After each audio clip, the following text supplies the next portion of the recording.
मुसलमानांवर रोजच शिलके भाषेत टीका करतोय. म्हणजे जेव्हा लक्षात आलं की मुसलमान समाज हा महाविकास आघाडीच्या बाजूने आहे, त्यावेळेला मुसलमानांच्या नावावर शिलक्या भाषेत टीका सुरू झालेली आहे. म्हणजे तुम्हाला चिंटू शेख चालतो पण मुसलमान चालत नाहीत. मी इथे जर मुसलमान बंधू भगिनी असेल त्यांना दोनच शब्दात सांगीन, सियासत के चक्कर में ईमान बेच डालेंगे, वो नेता है साहब, हिंदू मुसलमान में हम फंस गए तो वो हिंदुस्तान बेच डालेंगे. आणि आज ही परिस्थिती आहे, आज इथे महाराष्ट्रातच नाही ही देशात परिस्थिती आहे की आज आपल्या हिंदुस्थानाचे तुकडे होत आहेत की काय अशी परिस्थिती या लोकांनी निर्माण करून ठेवली आहे. आणि म्हणून तुम्हाला सांगते, जाता जाता एवढंच म्हणते की आज आमची लाडकी बहीण आहे, त्या लाडक्या बहिणीला 1,500 रुपये देत आहेत. आज दुसऱ्या बाजूनी म्हणायला गेला तर कोल्हापूरचा खासदार म्हणतो, अरे जिला 1,500 रुपये दिले ना ती काँग्रेसच्या रॅलीत दिसता कामा नये, फोटो काढा, कायद्याने गुन्हा आहे. दुसऱ्या बाजूनी मी एक वाक्य सांगीन की लोकसभेला मतांची झाली कडकी तेव्हा विधानसभेच्या निवडणुकीच्या 2 महिने आठवली यांना लाडकी. खऱ्या अर्थाने जे काय तुम्ही लाडक्या बहिणीला 1,500 रुपये देताय, इकडे 1,300 रुपये सिलेंडरचा झालाय, महागाई वाढली आहे, आणि दुसऱ्या बाजूनी तुम्ही म्हणताय की हे बाई तू पैसे घे. खऱ्या अर्थाने महाविकास आघाडी स्थिर भाव करणारे, 5 वस्तूंचे भाव स्थिर ठेवून खऱ्या अर्थाने महालक्ष्मी योजना आणून आपल्या महिलांना 3,000 रुपये देणार आहे. आणि म्हणून तुम्हाला सांगते की विकासाचं विजन असलेला आमदार हवा की असं फडतूस बॅनर फिरवणारे तुम्हाला आमदार हवा याचा विचार करा. तुझ्या आईला घोडा लावीन, तुझ्या बायकोला घोडा लावीन असं म्हणणारा आमदार हवा की आपल्या आई बहिणींचं रक्षण करणारा आमदार हवा याचा तुम्ही विचार करा. त्यामुळे खऱ्या अर्थाने जो आपला आमदार आहे, जो आज तुमच्या विकासासाठी झटतो, पर्ससीन असू दे किंवा पारंपरिक असू दे, भर समुद्रात रात्री 12 वाजता बोटींबरोबर गस्त घालतो, तो आमदार हवा की अधिकाऱ्यावर मासे टाकणारा आमदार हवा याचा विचार तुम्ही करायचा आहे. आणि म्हणून सांगते, आता नाही तर कधीच नाही, पुन्हा एकदा आपल्याला आपल्या कुडाळ मालवण मतदारसंघाचं खरं नेतृत्व दाखवायचं असेल, आपला सुशिक्षित आमदार आपल्याला पुन्हा मिळवायचं असेल तर असं 10 घरं फिरून आलेल्या माणसाला आमदारकी देऊ नका. एवढंच सांगते आणि थांबते. जय हिंद, जय महाराष्ट्र.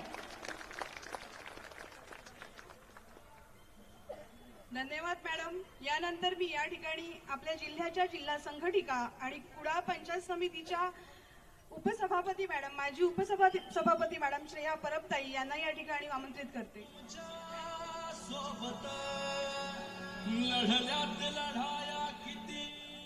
सर्वांना सर्वप्रथम माझा सस्नेह जय महाराष्ट्र. महाराष्ट्राचे आराध्य दैवत शिवछत्रपती महाराज यांना मानाचा मुजरा.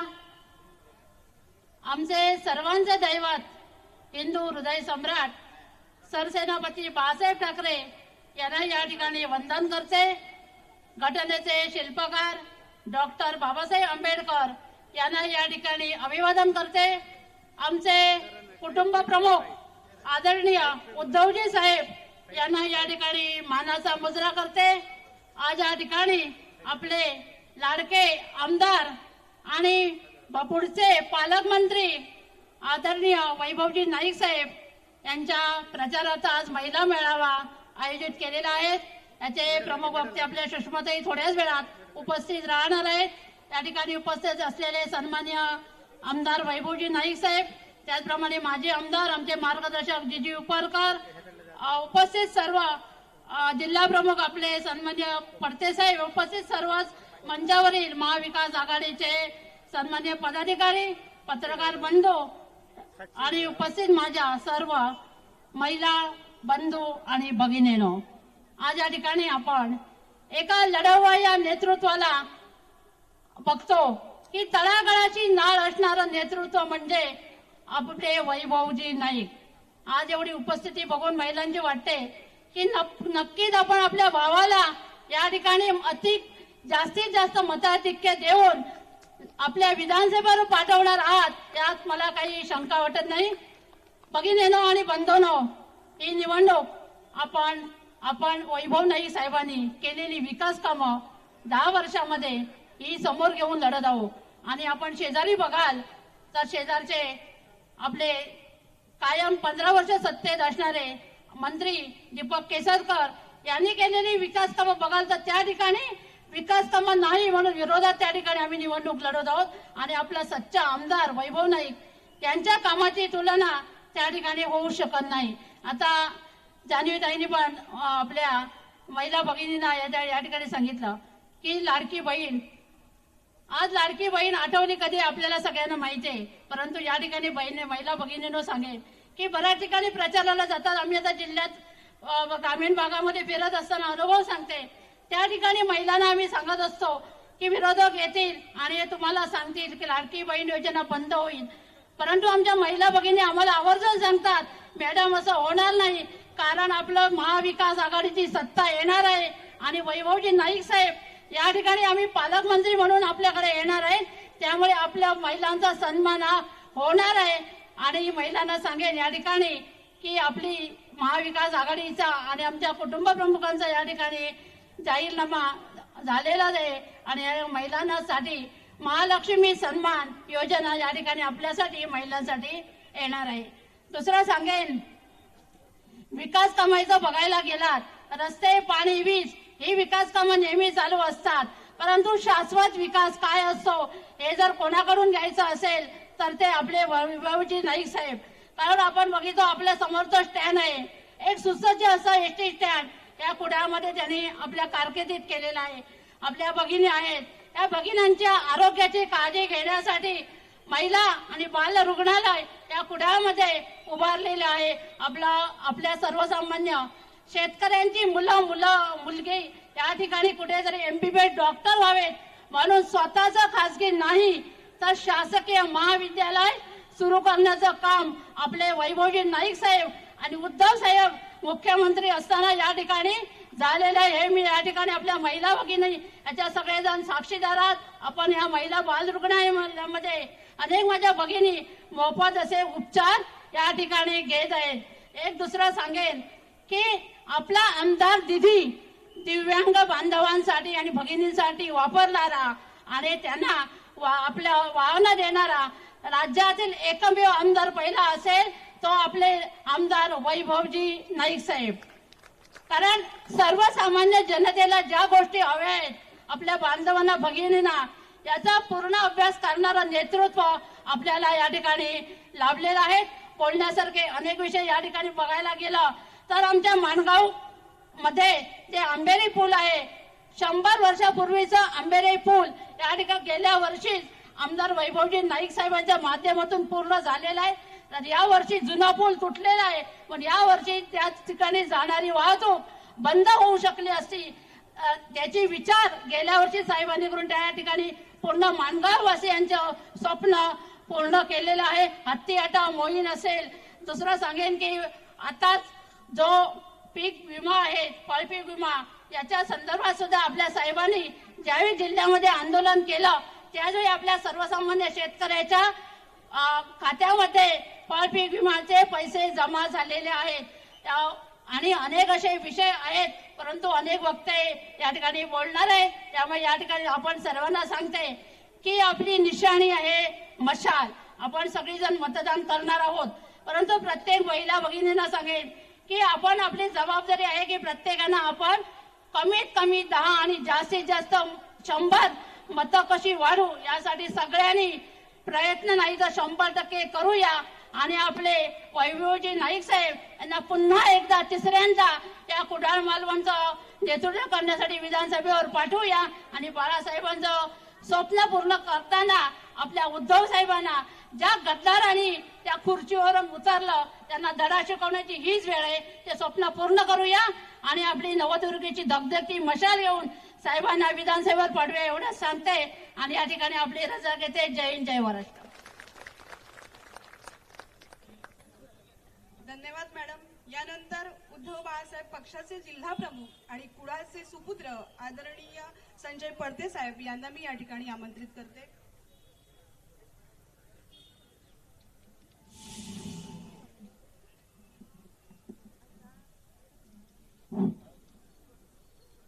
महाराष्ट्राच्या आराध्य छत्रपती शिवरायांना वंदन करून कैलासवासी हिंदू शिवसेना प्रमुख बाळासाहेब ठाकरे यांना अभिवादन करून पक्षप्रमुख उद्धवजी ठाकरे यांना मानाचा मुजरा करून आदित्य ठाकरे यांना मानाचा मुजरा करून 20 नोव्हेंबर होणाऱ्या विधानसभेच्या निवडणुकीच्या महाविकास आघाडीच्या प्रचार सभेसाठी उपस्थित असलेले या मतदारसंघाचे आमदार व आजचे उमेदवार सन्माननीय वैभवजी नाईक साहेब, शिवसेनेचे उपनेते आमचे मित्र गौरीशंकर खोस साहेब, माझे आमदार आमचे मित्र जिजी उपरकर, उपनेत्या जान्हवीताई सावंत, शिवसेनेच्या महिला संघटिका श्रेया परब, उपजिल्हा प्रमुख आमचे मित्र अमरसेन सावंत, राष्ट्रवादीचे जिल्हाध्यक्ष अमित सामंत, त्याचप्रमाणे व्यासपीठावर सर्व मान्य मंडळी, उपस्थित सर्व शिवसेना पदाधिकारी बंधू आणि भगिनींनो, आता थोड्याच वेळामध्ये अंधारे मॅडमचे इथं आगमन होणार आहे. मी आपल्याला सांगू इच्छितो की ज्या दिवशी आमदार वैभव नाईक यांचा फॉर्म भरला त्याच दिवशी विजयी आमदार वैभव नाईक यांचा विजय आज सिद्ध झाला. कारण भर उन्हामध्ये काही फॉर्म भरताना शिवसैनिकांनी जी रांग लावण्याची वैभव प्रेमीनी ते इथून जी रॅली सुरू झाली ती अगदी तहसीलदारपर्यंत भर उन्हात शिवसैनिक फॉर्म भरण्यासाठी आलेले होते. आणि फॉर्म भरण्यासाठी आलेले होते याचा उद्देश एकच होता, हे पैशाने आलेले नव्हते, हे शिवसेना उद्धव बाळासाहेब ठाकरे या पक्षावर प्रेम करणारे आणि वैभव नाईकवरती प्रेम करणारे कार्यकर्ते होते, हे आपल्याला सांगू इच्छितो. पण दुसरं एक सांगू इच्छितो, विरोधी पक्षाच्या पायाखालची वाळू घसरू लागली. त्यांनी विचार केला की आता ही गर्दी बघितल्यानंतर वैभव नाईकांचा पराभव कसा होईल ते विचार करत बसले आणि एक दुसरा वैभव नाईक तयार केला.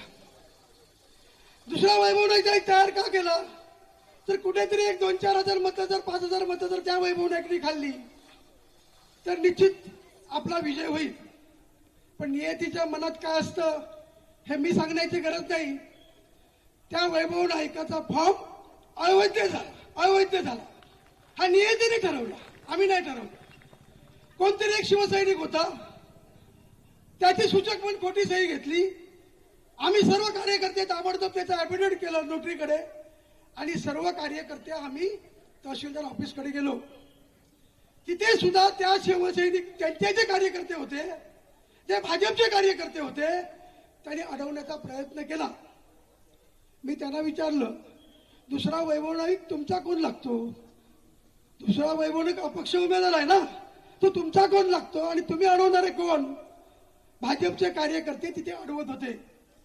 पण शिवसैनिक हा पण लढणार आहे, कार्याला का म्हणणार आहे.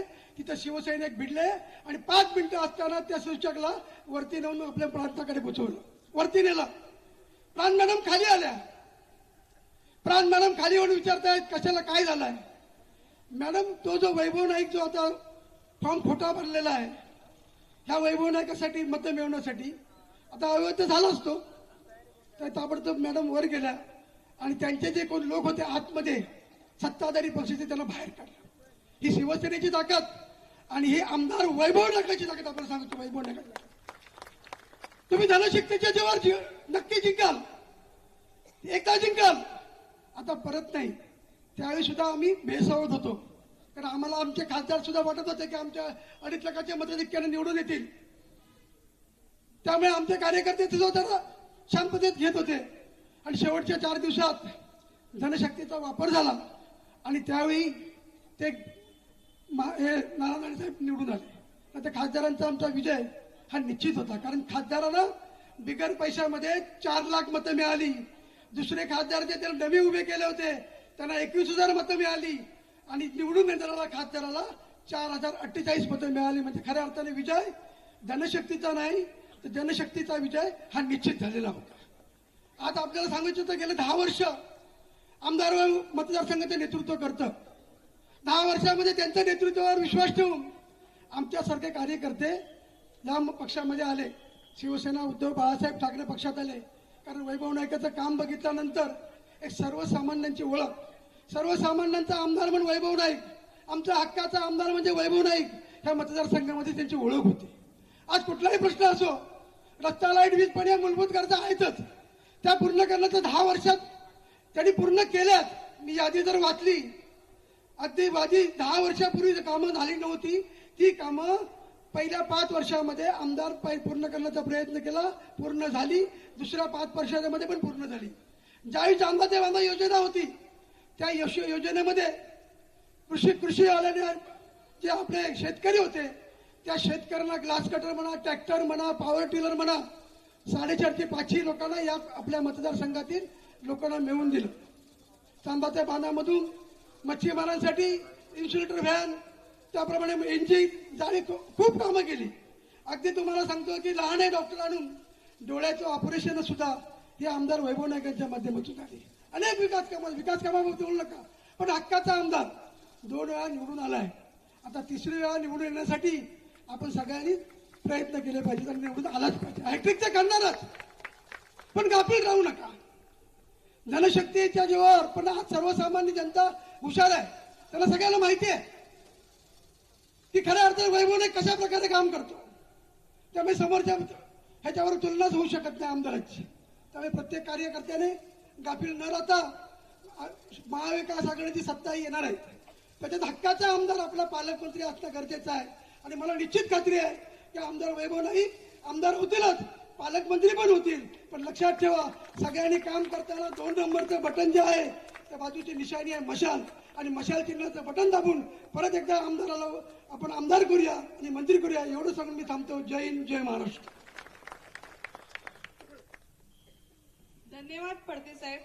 विकास करण्यासाठी ध्यास असावा लागतो, टेंडरचे पैसे खिशात घालण्याचा हव्यास कधीच नसावा लागतो, हे लक्षात ठेवणं खूप गरजेचं आहे. यानंतर या ठिकाणी मी आमंत्रित करते राष्ट्रवादी पक्षाचे जिल्हाध्यक्ष आदरणीय अमितजी सामंत साहेब यांना.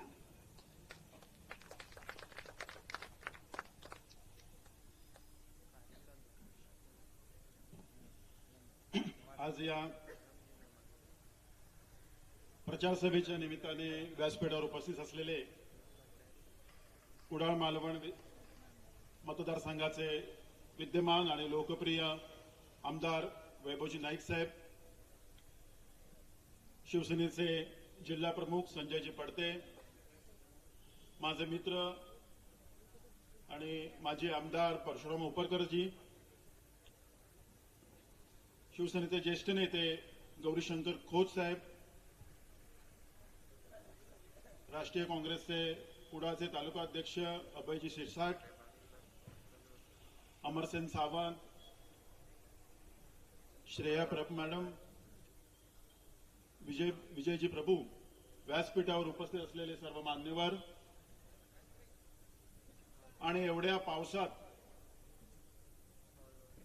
सुद्धा इथे उपस्थित असलेले आपण सर्वजण.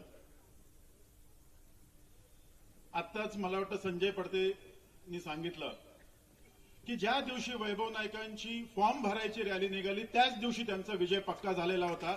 आणि याची खात्री आज आम्हाला 100% पटली. ज्या पावसात आपण सर्व, मी आता वैभव नाईकांना सुद्धा तेच सांगितलं व्यासपीठावर की सर्व पक्षांच्या सभेच्या उपस्थितीला पुरुषांची संख्या लक्षणीय असते, पण एवढ्या पावसात सुद्धा महिलांची संख्या लक्षणीय असणं याचा अर्थ तुम्ही कुठेतरी त्यांच्या मनात आणि हृदयात पोहोचला, हे मात्र नक्की झालेलं आहे.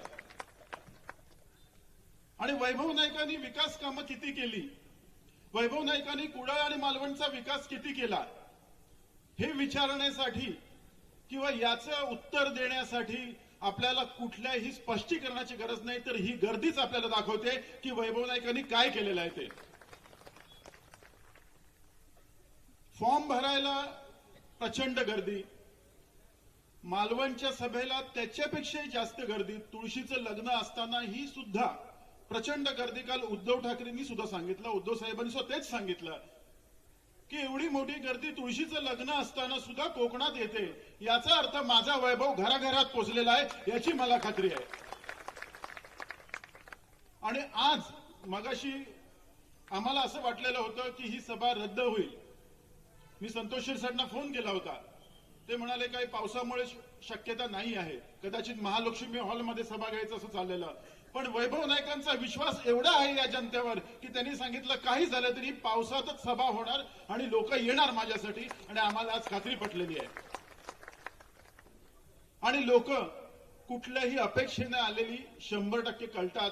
आज ही लोक अपेक्षेने आलेले नाहीयेत. त्यांना अपेक्षा एकच आहे की आमच्या घरातला वैभव हा विधानसभेत परत एकदा जाऊन बसला पाहिजे. या अपेक्षेने आज हे सर्वजण आलेले आहेत याची आम्हाला खात्री आहे. बरेच वेळा आम्ही सांगतो की वैभव नाईक का हवा. आज अनेक लोकांशी आम्ही बोलतोय, अनेक चांगल्या चांगल्या लोकांशी आम्ही बोलतो, सुशिक्षित लोकांशी बोलतो, ग्रामीण भागातल्या अशिक्षित लोकांशी सुद्धा बोलतो. त्यावेळी त्यांचं म्हणणं एकच असतं की आम्हाला आई बहिणीवरून शिव्या देणारा आमदार नकोय, आम्हाला तोंडात मारणारा आमदार नकोय, आम्हाला आमच्या घरात येऊन आमच्या सुखदुःखात सहभागी होणारा आमदार पाहिजे. आणि हेच वैभव नाईकांचं सगळ्यात मोठं यश आहे. आणि असा आमदार कुडाळ मालवण या मतदारसंघाला मिळणं हे आपल्यासारख्या लोकांचं भाग्य आहे. आणि त्याच्यासाठीच तुम्ही हे सर्वजण आज मोठ्या संख्येने इथे उपस्थित आहात. अनेक वेळा आम्ही बाहेर जातो, प्रत्येक वेळी असंच म्हटलं जातं की सिंधुदुर्ग जिल्ह्यातल्या लढतींकडे पूर्ण महाराष्ट्राचं लक्ष असतं. परवा सुद्धा मी एका सभेत सांगितलं की निवडणुकीच्या आधी आमच्या पक्षाचे राष्ट्रीय अध्यक्ष आदरणीय शरद पवार साहेबांनी आम्हाला बोलवून घेतलेलं होतं. आणि साहेबांनी, तुम्हाला एवढं तरी कल्पना असेल की शरद पवार साहेबांना आम्ही सांगायची गरज नसते, त्यांच्याकडे संपूर्ण महाराष्ट्राचा आढावा तयार असतो. त्याच वेळी आदरणीय शरद पवार साहेबांनी आम्हाला सांगितलं की जिल्हाध्यक्ष तुम्ही लक्षात ठेवा, तुम्ही एका भावी आमदारचं काम करत नाही, एका भावी मंत्र्याचं काम करताय. तुमचा आमदार हा 100% मंत्री होणार आहे. त्यावेळी साहेबांना आम्ही सांगितलं की साहेब, तो आमचा घराघरातला आमदार आहे आणि आमच्या आमदाराला विजय होण्यासाठी राष्ट्रवादी काँग्रेस पक्ष संपूर्ण ताकदीनिशी त्यांच्याच पाठीशी उभा राहणार याची आम्ही तुम्हाला खात्री देतो. आज प्रत्येक कार्यकर्ता, मग तो काँग्रेसचा असेल, राष्ट्रवादीचा असेल किंवा शिवसेनेचा असेल, प्रत्येक कार्यकर्ता आपल्या घरातला माणूस, आपल्या घरातला भाऊ, आपल्या घरातले वडील, आपल्या घरातला धीर कुठेतरी उभा आहे हे समजून काम करतायत. आणि याच्यासाठीच आपला विजय ही काळ्या दगडावरची पांढरी रेघ आहे. एवढंच बोलतो आणि आपली रजा घेतो. जय हिंद, जय महाराष्ट्र.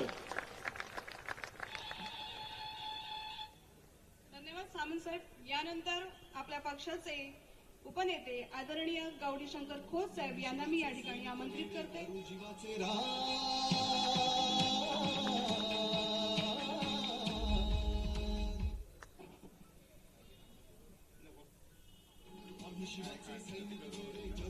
महाराष्ट्राचे आराध्य राजे शिवछत्रपती शिवसेना प्रमुख बाळासाहेब ठाकरे, पक्षप्रमुख उद्धवजी, व्यासपीठावर उपस्थित असलेले या जिल्ह्याचे, या तालुक्याचे आमदार आणि या जिल्ह्याचे भावी पालकमंत्री वैभव नाईक, आमचे मित्र आणि माजी आमदार परशुराम उपरकर, आमचे राष्ट्रवादीचे सामंत साहेब, काँग्रेसचे आणि इतर सगळ्या पक्षाचे पदाधिकारी, या मेळाव्यासाठी खास करून उपस्थित असलेल्या माझ्या आया आणि बहिणी, हा महिला मेळावा आहे आणि आपली संख्या प्रचंड आहे. थोड्याच वेळात अंधारे मॅडम येतील, त्या आपल्याला विस्तृत प्रमाणावर मार्गदर्शन करतील.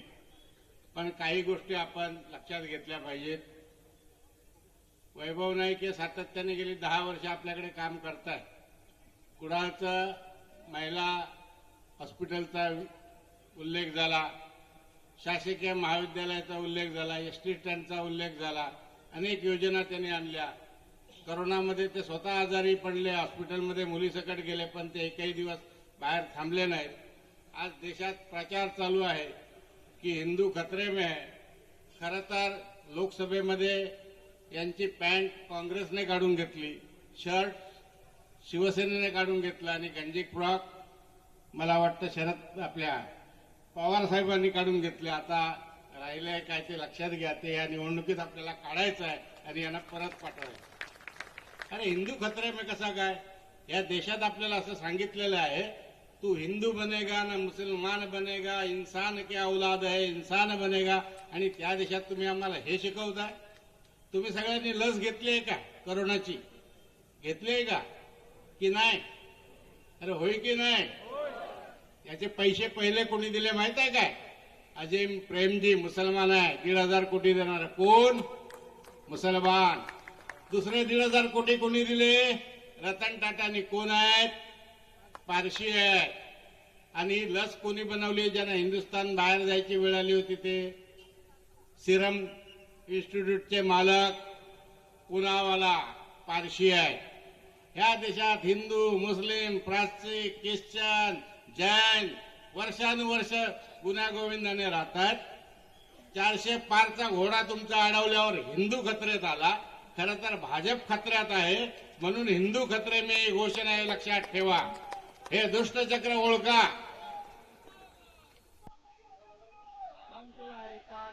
सुषमाताई बंधारे मॅडम आलेल्या आहेत.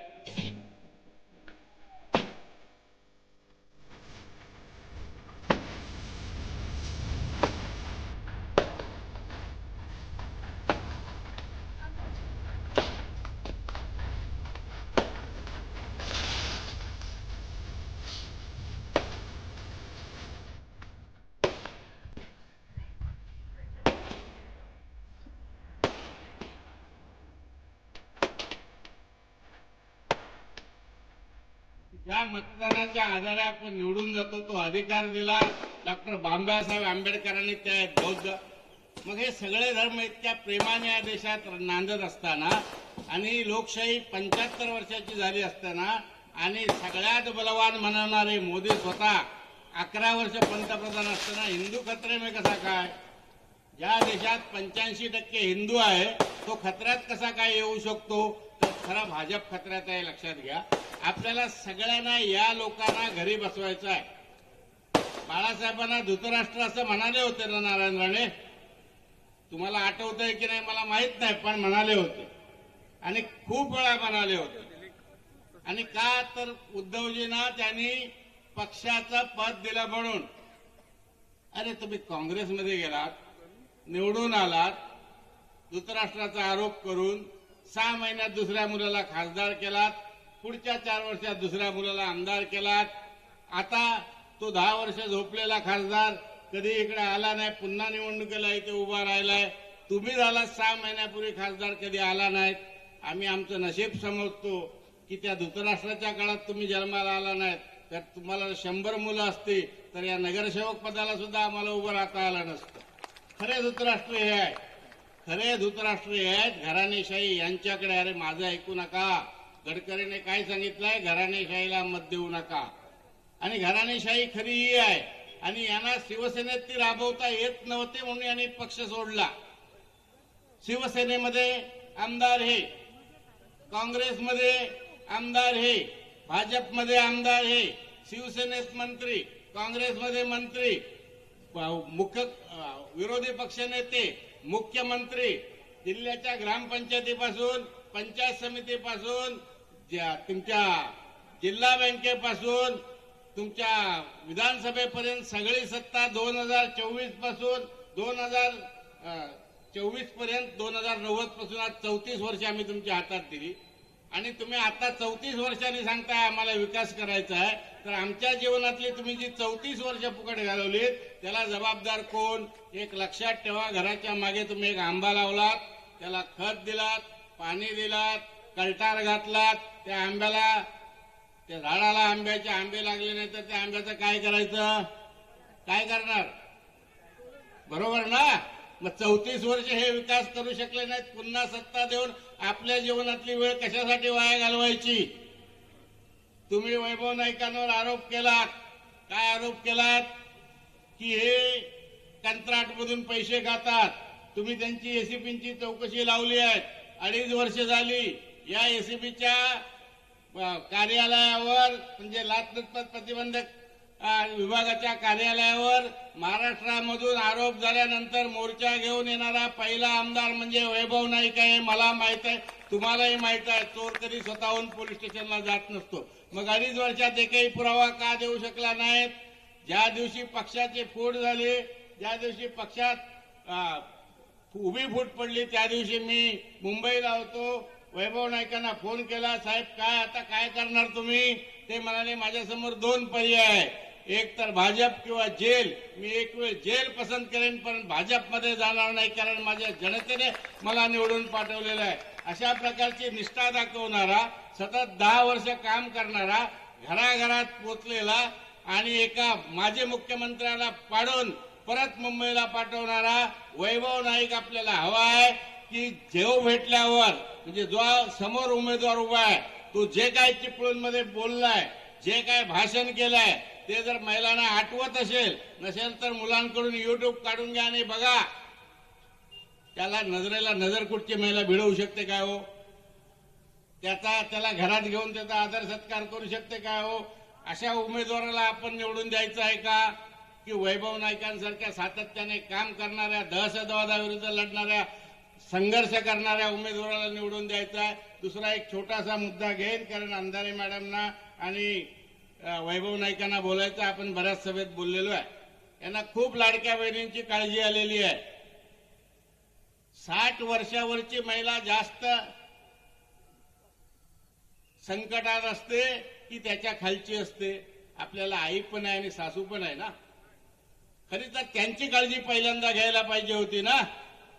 त्या राहिल्या बाजूला आणि मध्य प्रदेशमध्ये कुठेतरी चान्स मिळाला, तीच एक डुप्लिकेट स्कीम उचलून इकडे टाकली. सगळ्या योजना थांबवल्या, बावडागट थांबला, मुंबई गोवा हायवे थांबला, सगळी विकासाची कामं थांबली आणि निवडणुकीच्या तोंडावर लाडकी बहीण. आणि आता काय सांगतायत, यांचं सरकार आलं तर लाडकी बहीण बंद करणार. अरे संजय गांधी योजना आहे, अनेक अनुदानाच्या योजना आहेत, अनेक सरकार आली गेली, या योजना बंद पडत नसतात. आम्ही तुम्ही केल्या त्याच्यापेक्षा चांगलं करून दाखवू. आम्ही महागाई कमी करू, आम्ही भ्रष्टाचार कमी करू, आम्ही रोजगाराकडे लक्ष देऊ, आम्ही जातीयवाद बंद करू, आम्ही संविधानाचं रक्षण करू. एवढं सांगून आपली रजा घेतो. जय हिंद, जय महाराष्ट्र. धन्यवाद खोत साहेब. यानंतर आपले माजी आमदार आदरणीय परशुराम उपरकर साहेब, आपल्या सर्वांचे लाडके जिजी यांना मी या ठिकाणी आमंत्रित करते.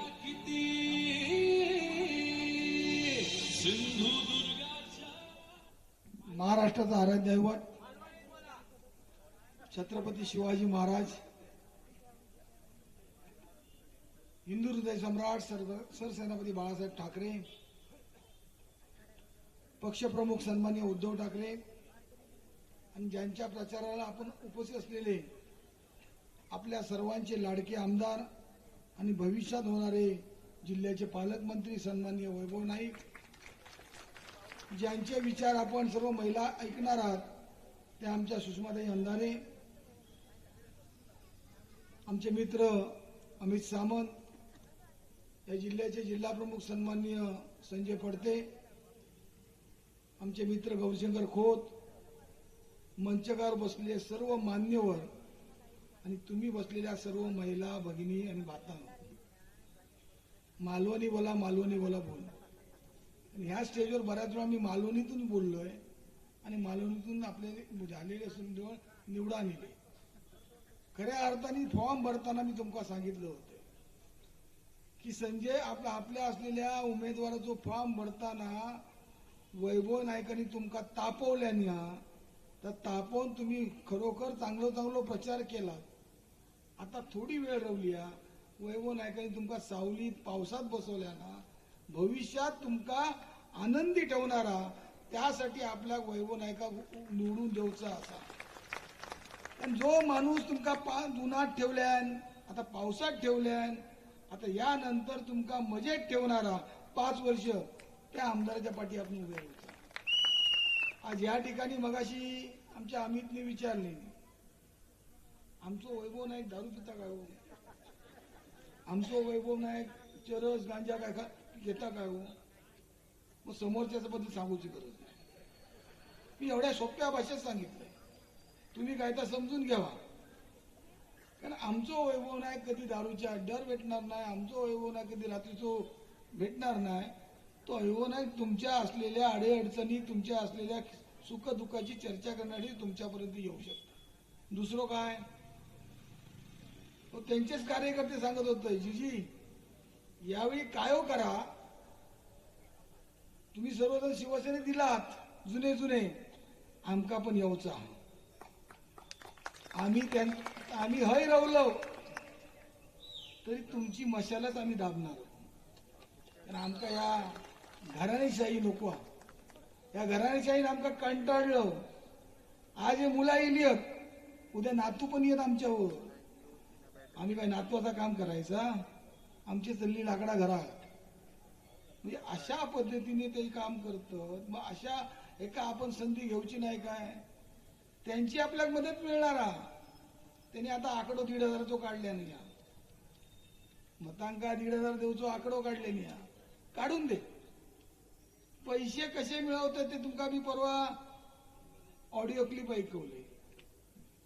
कशी निलेश राणेंच्या आम्ही कार्यालयातून बोलतो, कोर्टाचा फॉर्म पाठी घ्या, कुडाळ कोर्टाचा फॉर्म पाठी घ्या, आमची माणसं फॉर्म भरणार. म्हणजे ह्या कामासाठी तुमका आमदार होता आणि तुम्ही आमदारांवरती आमच्या टीका करतास किंवा कॉन्ट्रॅक्टरला म्हणून. मग तुमचे काय करतास? परवा दुसरा एक अजून माझ्या त्यांच्यातले कार्यकर्ते होते, जे आम्ही सकाळी 9 वाजता उठून तयार असतो, पण आमचा उमेदवार 11 वाजेपर्यंत उठणारच नाही. तो रात्रीचा तो वेगळं प्रचार करत असता, त्यामुळे त्याला उठूक वेळ लागता. काय नाही, जरा चलवून घ्या थोडे दिवस. आम्ही बोलतो नाही, अशा पद्धतीने असलो तर काय करणार आम्ही सांगा. आज मगाशी राहिल्यानी तुम्ही सर्वांनी टीव्हीवरती बघितलास, जर गुहागरचा चिपळूणमध्ये झालेला भाषण, असा भाषण रात्री 7:45 नंतर करतात आणि थंय पण तेव्हा 7:45 वाजलेले. अशा पद्धतीचं भाषण काय नाही. आम्ही त्यावेळी तिकडच्या आमचे पूर्वी त्या महिलांचं शिवसेना भाजप युती होती त्यावेळी ज्या महिलांच्या संबंध होते, त्यांना मी फोन केले, ताई काय हो, कसं वाटलं आमच्या जिल्ह्यातलं पार्सल? तो ते काय हो, एवढे निर्लज्जपणे वागतात, हे आम्हाला लाज शरम पाय मान खाली घालावी लागली. म्हणजे ह्या तिकडच्या बीजेपीच्या महिलांचा म्हणणं या अशा पद्धतीने वागतात. अहो परवा मधल्या काळात त्या संदीप सावंत चिपळूणचं त्यांच्या घरात खाना पिना उठणं सर्व काय, त्या असलेल्या एका बैठकीत इलो नाही म्हणून त्याला मारून त्याला मुंबईच्या जा. काल उद्धवजींनी आपल्याला सांगितल्याने की इकडच्या मुलांना इकडच्या महिलांना तिकडे असलेलं सिंधुदुर्ग भवन मी तयार करणार, पण नारायण राणेंनी सिंधुदुर्ग शिक्षण पठार मंडळाच्या नावाने मुंबईमध्ये जागा घेऊन त्या ठिकाणी मध्ये जेल हॉटेल काढलेले आहे. जेल वेटर जेल सारखे, म्हणजे जेल कैद्यासारखे, तुमचे स्टीवर्ड तुमच्या त्या ह्याच्या जेलर सारखे असा जेल काढला. तर आम्ही मग बोंबाबोंब केलं आणि त्या हॉटेल बंद पाडलं. तुम्ही घेतला जागा कशासाठी? सिंधू जिल्ह्यातल्या पोरांका, सिंधू जिल्ह्यातल्या मुलांका अभ्यास करण्यासाठी, आणि त्या तुम्ही त्या केला. अशा पद्धतीने सिंधू जिल्ह्यातला हॉटेल, सिंधू जिल्ह्यातल्या काहीच्या मुलांका काम लावल्याने 2005 मध्ये एक मेमाडीची कंपनी आहे, थैना थै मालवणची पोरं आणून उचलून लावायची, कुदळ पावडी द्यायची आणि 500 रुपये द्यायचे, मी पामाक लावलंय म्हणून सांगायचे. आज या ठिकाणी तशा पद्धतीने रोजगार काय देऊ नाही, हे सर्व मिळात आपला हॉस्पिटल काढल्याने आहेत.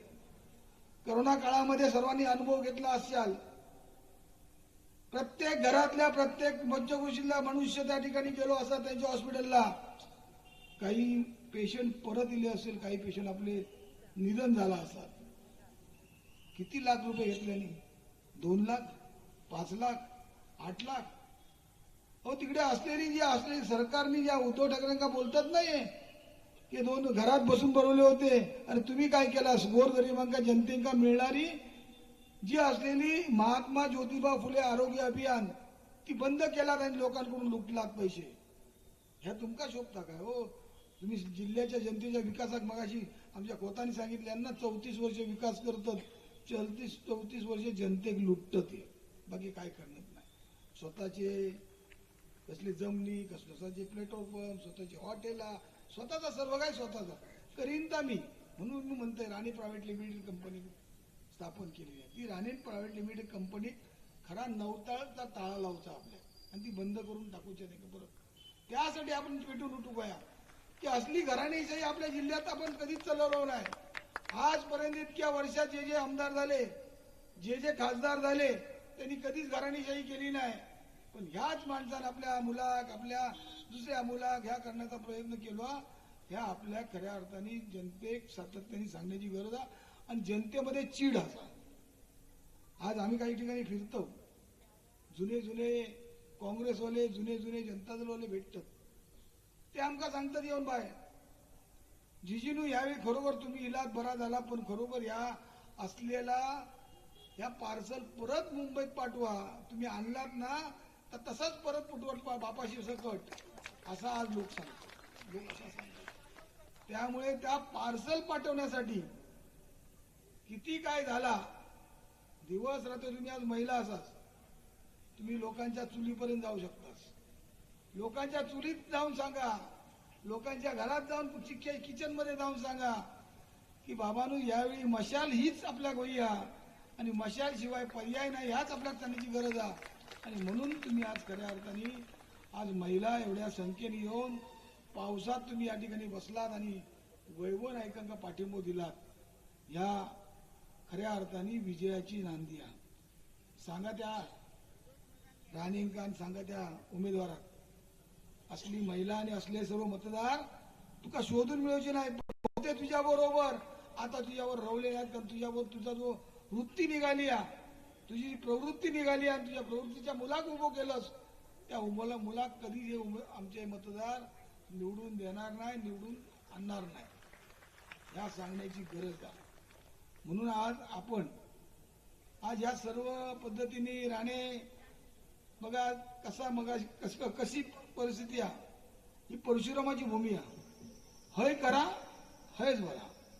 2005 सालामध्ये मी उभो होते, त्यावेळी नारायण राणे अनेक वेळा भाषणात सांगत होतो की मी ही शिवसेनेचा धनुष्यबाण आणि शिवसेना औषधाला ठेवणार नाही.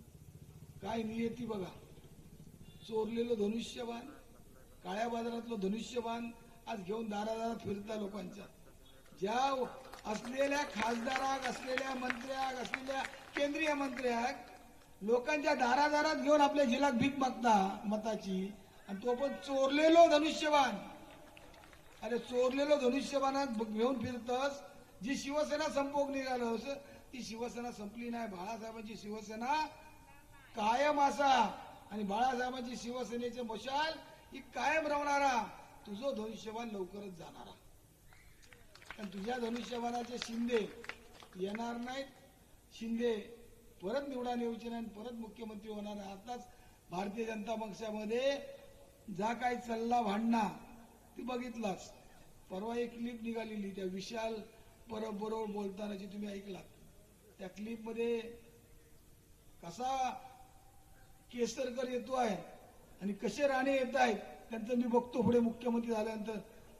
बोलले ऐकलात ना क्लिप काही लोकांनी, नसात तर महिलांकडे पाठवा, ती महिलांका पण ऐकून दे. तसाच आज या ठिकाणी बघितल्यानंतर दुसऱ्या दिवशी दुसऱ्या गटाचे विनोद तावडे येईल. काल परवा सांगितल्याने केंद्रीय समिती बनवून सांगणार मुख्यमंत्री कोणते. म्हणजे अशा पद्धतीने यांची आपसापसात भांडणं चालली आहेत. आज पण ह्या असला तरी उद्या देवेंद्र फडणवीस येणार म्हणून सांगितले मी, पण त्यांचा दौरा अजून खरा काय नाही अशा पद्धतीचा चालला. म्हणजे ते पण दौरे करताना मोजून मापून दौरो करतात. आणि खऱ्या अर्थाने एक नेतो सर्व शिवसैनिकांनी बनवला होता, एक उपमी एक्को होतो सिंधुदुर्ग जिल्ह्याचो.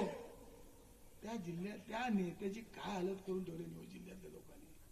तू निवडा निघालास, खासदार झालास, पण खासदार होऊन काय झालं, काय तुझी किंमत ठेवली. अरे तुका वापरल्यानी आणि सोडून दिल्यानी भाजपवाल्यांनी. तुझ्या भाजपवाल्यांनी फक्त तुका निव्वळ घेतलो होतो तो असलेल्या उद्धव ठाकरे आणि मातोश्रीवर बडबडण्यासाठी एक असताना बांधलेलो साखळीत बांधलेलो तसं तो होतो, बाकी काय नाही. त्यावेळेस ते का उठ सूट मातोश्री, उठ सूट शिवसेना, उठ सूट उद्धव ठाकरे, आदित्य ठाकरे, ह्याच त्याका दिसत होतं. कारण त्याच्यावरती त्याची कमाई होती, त्याच्यावरती त्याला मंत्रीपद दिला होता. आता काही दिला मंत्रीपद, आता खय आतो आता मंत्रीपद परत काय नाही. ही शेवटची काळ. आणि त्यांची मुला जरी काय असली तर ती मुलांका पण संपवण्याचा मी वैभवडीत आता मुस्लिमांशी आम्ही बोललो. मुस्लिमांनी पण ठरवले नाही की आम्ही काही करून यावेळी मोहल्ल्यात जाणार, मशिदीमध्ये जाणार आणि नितेश राणेला पाडा म्हणून सांगणार. कारण ज्या नितेश राणेंनी अनेक वेळा या मशिदीतल्या मुस्लिम समाजाला चून चून के मशिदीमधून काढून चून चून के मारेंगे म्हणून सांगितले, त्या नितेश राणेला संपवला. अशा पद्धतीने याही मतदारसंघात आपण त्या करण्याची गरज आहे. त्यामुळे या केल्यानंतर खऱ्या अर्थाने आपण 23 तारखेक जो आपण जल्लोष करणार आणि 26 तारखेक मंत्रिमंडळ बसणार, त्या मंत्रिमंडळात वैभव नाईकाक आपल्या खऱ्या अर्थाने आमदार म्हणून पाठवतो जा. त्याचबरोबर आपल्या त्यांच्या शपथविधी पण टीव्हीवरून बघूच वा.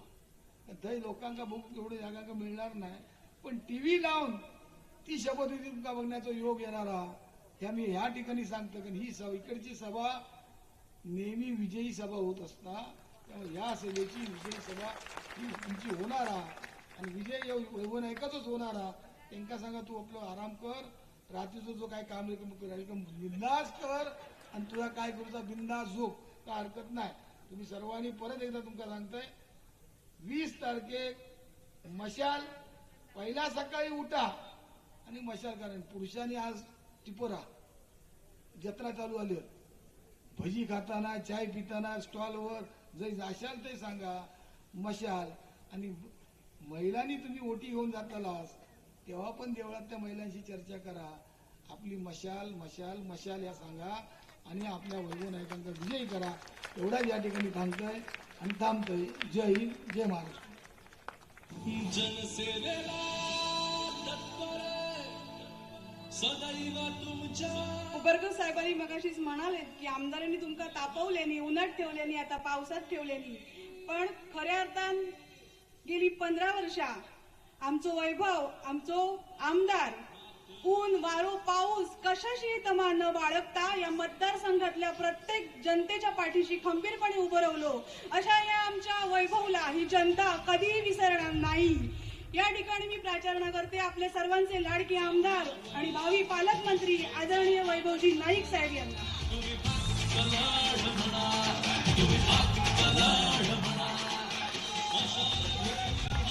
महाराष्ट्राचं आराध्य दैवत छत्रपती शिवरायांना वंदन करून, शिवसेना प्रमुख आणि आम्हा सर्वांचं दैवत बाळासाहेब ठाकरेंच्या पवित्र स्मृती संबोधन करून येणाऱ्या 20 नोव्हेंबरला विधानसभेची निवडणूक होत आहे. आणि या निवडणुकीमध्ये पुन्हा तुम्ही सर्वांनी माझ्यावर विश्वास दाखवून या ठिकाणी उमेदवारी मला दिलेली आहे. आणि या प्रचार सभेसाठी उपस्थित असलेले खरं तर शिवसेना फुटल्यानंतर खरं तर अनेक लोक पक्ष सत्तेत असताना जातात, परंतु शिवसेना फुटल्यानंतर शिवसेना संपणार असं वाटत असताना सुद्धा ज्यांनी शिवसेनेला हात दिला त्या माझ्या भगिनी सुषमा अंधारे, या ठिकाणी उपस्थित असलेले संजयजी पडते, अमितजी सामंत, ज्यांनी उद्धवजींच्या नेतृत्वावर विश्वास ठेवून या ठिकाणी शिवसेनेत पुन्हा एकदा सक्रिय या ठिकाणी काम सुरू केलंय, ते माजी आमदार परशुरामजी उपरकर, गौरीशंकर खोत, अभयजी शिरसाट, श्रेयाताई परब, मंदारजी शिरसाट, माझे सहकारी अमरसेन सावंत, व्यासपीठावर माझे सर्व सहकारी. आणि खरं तर मी आपली सर्वांची माफी मागतो, कारण ज्या दिवशी अर्ज भरला त्या दिवशी 40-42 टेम्परेचर असताना आपण तापलात आणि आज या विजयाची सभा या ठिकाणी होते आणि या ठिकाणी सुद्धा मोठ्या पावसात सुद्धा या ठिकाणी आपण उपस्थित आहात, त्याबद्दल आपलं मनापासून धन्यवाद व्यक्त करताना आपली माफी सुद्धा या ठिकाणी मागतो.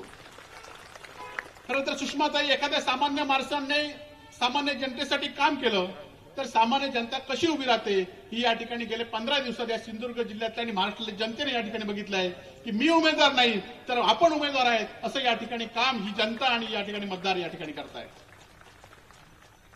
आपल्याला माहिती असेल की ज्या 10 वर्षामध्ये मला तुम्ही आमदार केलात त्यातला प्रत्येक दिवस हा लोकांच्या जनसेवेसाठी या ठिकाणी वापरला. आज खरं तर मला काही लोक विचारतात, विरोधक आरोप करतायत की आमदारांची कामं काय, आमदारांनी या जिल्ह्यामध्ये काय विकास केला, आमदारांनी या मतदारसंघामध्ये काय विकास केला. परंतु मी जो विकास केलाय तो आपल्या समोर या ठिकाणी आहे. आज कुडाळमध्ये चांगलं महिला हॉस्पिटल असून देत, शासकीय मेडिकल कॉलेज असून देत, नाट्यगृह असून देत किंवा या विधानसभेतले रस्ते असून देत, सातत्याने मी पाठपुरावा करत राहिलो म्हणून हा विकास होऊ शकला नाही हे आपल्या सर्वांना माहितीच आहे. खरं तर उद्धव बाळासाहेब ठाकरे फक्त 2.5 वर्ष मुख्यमंत्री होते आणि 2.5 वर्षात उद्धवजींनी जी कामं मंजूर केली ती कामं या ठिकाणी 5 वर्ष सुरू आहेत हे पण या ठिकाणी तुम्ही आपल्याला सर्वांना माहिती असेल. खरं तर मी काय काम केलं हे विचारण्यापेक्षा मी काम केलं म्हणून तुम्हाला माजी मुख्यमंत्र्यांना दारोदारी फिरावं लागतं. खोत साहेब सांगतात तसं दाढी असलेल्या मुलग्याला आपल्याला त्यांच्या प्रचाराला तुम्हाला या ठिकाणी फिरावं लागतं. इथल्या मुख्यमंत्र्यांना या ठिकाणी यावं लागतं. हेच मी काम केलं म्हणूनच तुम्हाला या ठिकाणी यावं लागतं. हे माझं काम या ठिकाणी आहे. कोरोनाच्या कालावधीत आपण बघितलं असाल ताई, पहिल्या महिन्यामध्ये एक जिल्ह्यातलं लोकांनी म्हणून मी या ठिकाणी लोकांमध्ये फिरत होतो. त्यांच्या सुखदुःखामध्ये या ठिकाणी फिरत होतो. तोक्ती वादळ असून दे, ज्या ज्या ठिकाणी प्रसंग आला त्या ठिकाणी मी माझ्या परीने जाण्याचा प्रयत्न, तिथे पोहोचण्याचा प्रयत्न या ठिकाणी केला. खरं तर जिथे भ्रष्टाचार झाला, तिथे सुद्धा अन्याय झाला, तिथे सुद्धा वैभव नाईक आपल्या सहकाऱ्यांसमोर त्या ठिकाणी पहिला या ठिकाणी उभा राहिला. छत्रपती शिवाजी महाराजांचा पुतळा या ठिकाणी कोसळला. खरं तर आम्ही त्यावेळी गेलो नसतो तर छत्रपती शिवाजी महाराजांच्या पुतळ्यातला भ्रष्टाचार बाहेर पडला नसता. आणि म्हणून आमच्यावर आरोप होतात की वैभव नाईकांनी या पुतळ्या पाडण्यामध्ये वैभव नाईकांचा हात आहे. ओरोसमध्ये आपण बघितलं असाल गेल्या 5 वर्ष 10 वर्ष ही गुंडागिरी आपण थांबवली होती. परंतु लोकसभेच्या निवडणुकीमध्ये आपण शांत आहे, अशी गुंडागिरी करणार नाही म्हणून काही लोकांनी सांगितलं. परंतु निवडून आल्यानंतर आपण किल्ल्यावर बघितलं असेल, राजकोट किल्ल्यावर कशा पद्धतीने ह्यांची गुंडगिरी बाहेर आली. आज कुठेतरी सत्ता आली आहे, पुन्हा कुठेतरी खासदार निवडून आलेत म्हणून ओरोसमध्ये आपण बघितलं असाल की बाउन्सरला घेऊन शासकीय ठेकेदारांना कशा पद्धतीने दम दिला जातो. आणि हे सगळं आपल्याला बंद करायचं आहे. हे आपल्या सर्वांच्या हिताचं नाही आणि ते आपल्याला सर्वांना या ठिकाणी एकत्र येऊन हे बंद करायचं आहे. आज मी आमदार म्हणून खरं तर एक नावाला आमदार आहे, परंतु सगळे सहकारी म्हणून माझे सर्व सहकारी तुम्हीच आमदार आहात या भावनेतनं या ठिकाणी काम करतोय. आज खरं तर आज पाऊस आहे तरी माझ्या महिला भगिनी या ठिकाणी आल्या आहेत. आज महिलांना जी योजना शासनाने जाहीर केली, आज विरोधक काय आरोप करतायत, ही योजना जाहीर झालेली जर आमचं सरकार आलं ती योजना बंद करणार आहे. महाविकास आघाडीच्या प्रचाराला जर तुम्ही महिला गेलात तर तुमचे फोटो काढणार आणि ती योजना तुमच्यासाठी बंद करणार आणि तुमचं सरकारच येणार नाही, कारण सरकार येण्याच्या लायकीचे तुम्ही आता राहिला नाहीत, हे पण या ठिकाणी सत्य आहे. परंतु आमचं सरकार आल्यानंतर उद्धवजींनी आणि महाविकास आघाडी वचननामा दिलाय की माझ्या महिलांना 1500 रुपये देत आहेत, ते आपण 3000 रुपये या ठिकाणी करणार आहेत, त्यांना सन्मान देणार आहेत. ही खरं तर योजना आपल्याला माहिती असेल. आज तुम्हाला एवढंच सांगतो की मी एक 10 वर्ष आमदार म्हणून जे काम केलंय ते आपल्या समोर आहे. आज मला तुम्ही पुन्हा संधी दिलीत तर निश्चितच मला राज्याचं नेतृत्व करण्याची संधी मिळेल आणि त्यामुळे तुमचे ऋण माझ्यावर आहेच. यावेळी तुम्ही माझ्यावर एवढे ऋण करा, तुमचा विकास केल्याशिवाय राहणार नाही आणि तुमचे हे ऋण कामातनं फेडल्याशिवाय राहणार नाही, एवढंच वचन या ठिकाणी देतो. आज प्रचार करताना आपल्या सगळ्यांना माहिती असेल की काही दिवसापूर्वी वैभव नाईक नावाचा दुसरा उमेदवार आणला. आता वैभव नाईकांची निशाणी धनुष्यबाणाचे म्हणून सांगतायत, वैभव नाईक हे शिवसेनेचेच उमेदवार आहेत म्हणून सांगतायत. परंतु या सगळ्याकडे आपण दुर्लक्ष केलं पाहिजे आणि लोकांना पटवून दिलं पाहिजे की वैभव नाईकांची निशाणी ही काय आहे, त्यांचा नंबर किती आहे. त्यामुळे हे सगळ्या लोकांना आपण पटवून देण्याचं काम या ठिकाणी आहे. आज माझा नंबर ताई या प्रत्येक माणसाकडे आहे ना. माझा फोन नंबर प्रत्येक माणसाकडे काय आहे, तर त्यांना वाटतोय मी त्यांच्या घरातला माणूस आहे, अडचणीला धावणारा माणूस आहे. आणि म्हणूनच येणाऱ्या काळामध्ये विकास करण्याचं स्वप्न घेऊन आम्ही निवडणूक लढवतोय, कुठल्या मुद्द्यावर लढत नाही. आम्ही निवडणूक लढवतोय फक्त विकासावर, शांतीवर आणि समृद्धीवर. आणि खरं तर एकच जाता उदाहरण सांगतो की घराणेशाहीच्या विरोधात आपल्याला आज आवाज उठवलाच पाहिजे आणि आपल्याला निवडणुकीत त्यांना पराभूतच केलं पाहिजे. आपण एखाद्या ग्रामपंचायतीत सुद्धा बघितलं तर ग्रामपंचायतीमध्ये एका वार्डात 3 सदस्य असतात. एकाच घरातले 3 सदस्य असले तर तो घराचे वाशे बदलेल की गावाचा विकास करेल, तशी आता झाले आहेत. स्वतः खासदार, एक मुलगा आमदार, दुसरा मुलग्याला इथे उमेदवारी आणि ही घराणेशाही सुद्धा करताना सुद्धा वेगवेगळ्या पक्षात, म्हणजे एका पक्षात तिकीट नाही मिळालं तर दुसऱ्या पक्षात. आम्ही अनेक दिवस भाजपच्या नेत्यांकडून ऐकत होतो की भाजप म्हणजे पहिलं राष्ट्र, नंतर पक्ष आणि नंतर स्वतः. पण नारायण गेले भाजपमध्ये जे 5 वर्षात आहेत, नारायण त्याचं काही आचरण नाही. नारायण फक्त काय सांगतायत, पहिला मी, दुसरा माझा मुलगा आणि तिसरा पण माझा मुलगाच. आणि त्यामुळे या तिघांना पराभूत करण्याचं काम आपल्याला या ठिकाणी करायचं आहे. आपलं सर्वांचं मनापासून या ठिकाणी धन्यवाद व्यक्त करतो आणि या ठिकाणी थांबतो. जय हिंद, जय महाराष्ट्र.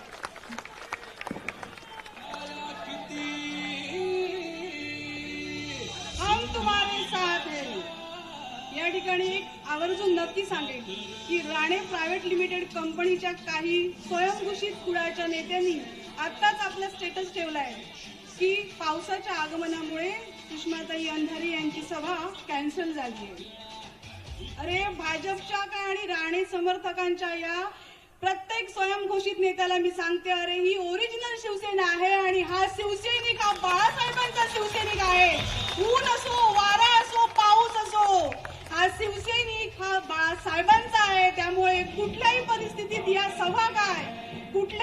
परिस्थितीत पक्षाचा आलेला आदेश हा शिवसैनिक कधीही नाकारणार नाही. या ठिकाणी आपल्या पक्षाच्या उपनेत्या फायर ब्रँड नेत्या आदरणीय सुषमाताई अंधारे यांना मी या ठिकाणी आपल्याशी संवाद साधण्यासाठी आमंत्रित करते. जोरदार टाळ्यांच्या स्वागतात आपण त्यांचं इथे स्वागत करूया.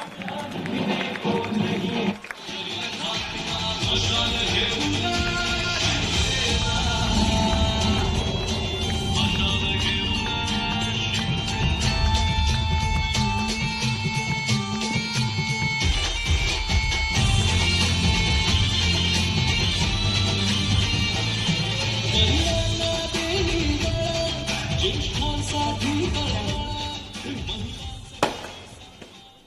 सन्मान आणि विचारमंचाच्या समोरील आपण सर्व सन्माननीय परिवर्तनाच्या लढ्यात ज्या ज्या महामानवांनी महानायकांनी योगदान दिलं त्या सर्व महामानवांना महानायकांना विनम्र अभिवादन करत ज्यांच्यामुळे आपण मोकळा श्वास घेऊ शकतो आणि जे आपल्यासाठी आपल्या घर संसारावर तुळशीपत्र ठेवत या देशाच्या सीमा राखत आहे त्या तमाम वीर जवानांना त्यांच्या वीर पत्नींना वीर मातांना विनम्र अभिवादन करत महाराष्ट्राची सत्ता मत्ता आणि अस्मिता अबाधित ठेवण्यासाठी ज्यांनी या शिवसेनेचा वटवृक्ष वाढवला घडवला त्या वंदनीय बाळासाहेबांना अभिवादन करत या मंचावर ज्यांनी आपल्या खुमासदार कोकणी लहेजातनं तुम्हाला राणेंचा कृती कार्यक्रम सांगितला ते उपरकर साहेब मंचावर उपस्थित सगळे आमचे सन्माननीय काँग्रेस राष्ट्रवादी काँग्रेस शरदचंद्रजी पवार साहेब शिवसेना उद्धव बाळासाहेब ठाकरे पक्ष सीपीआय सीपीएम शेतकरी कामगार पक्ष आम आदमी पार्टी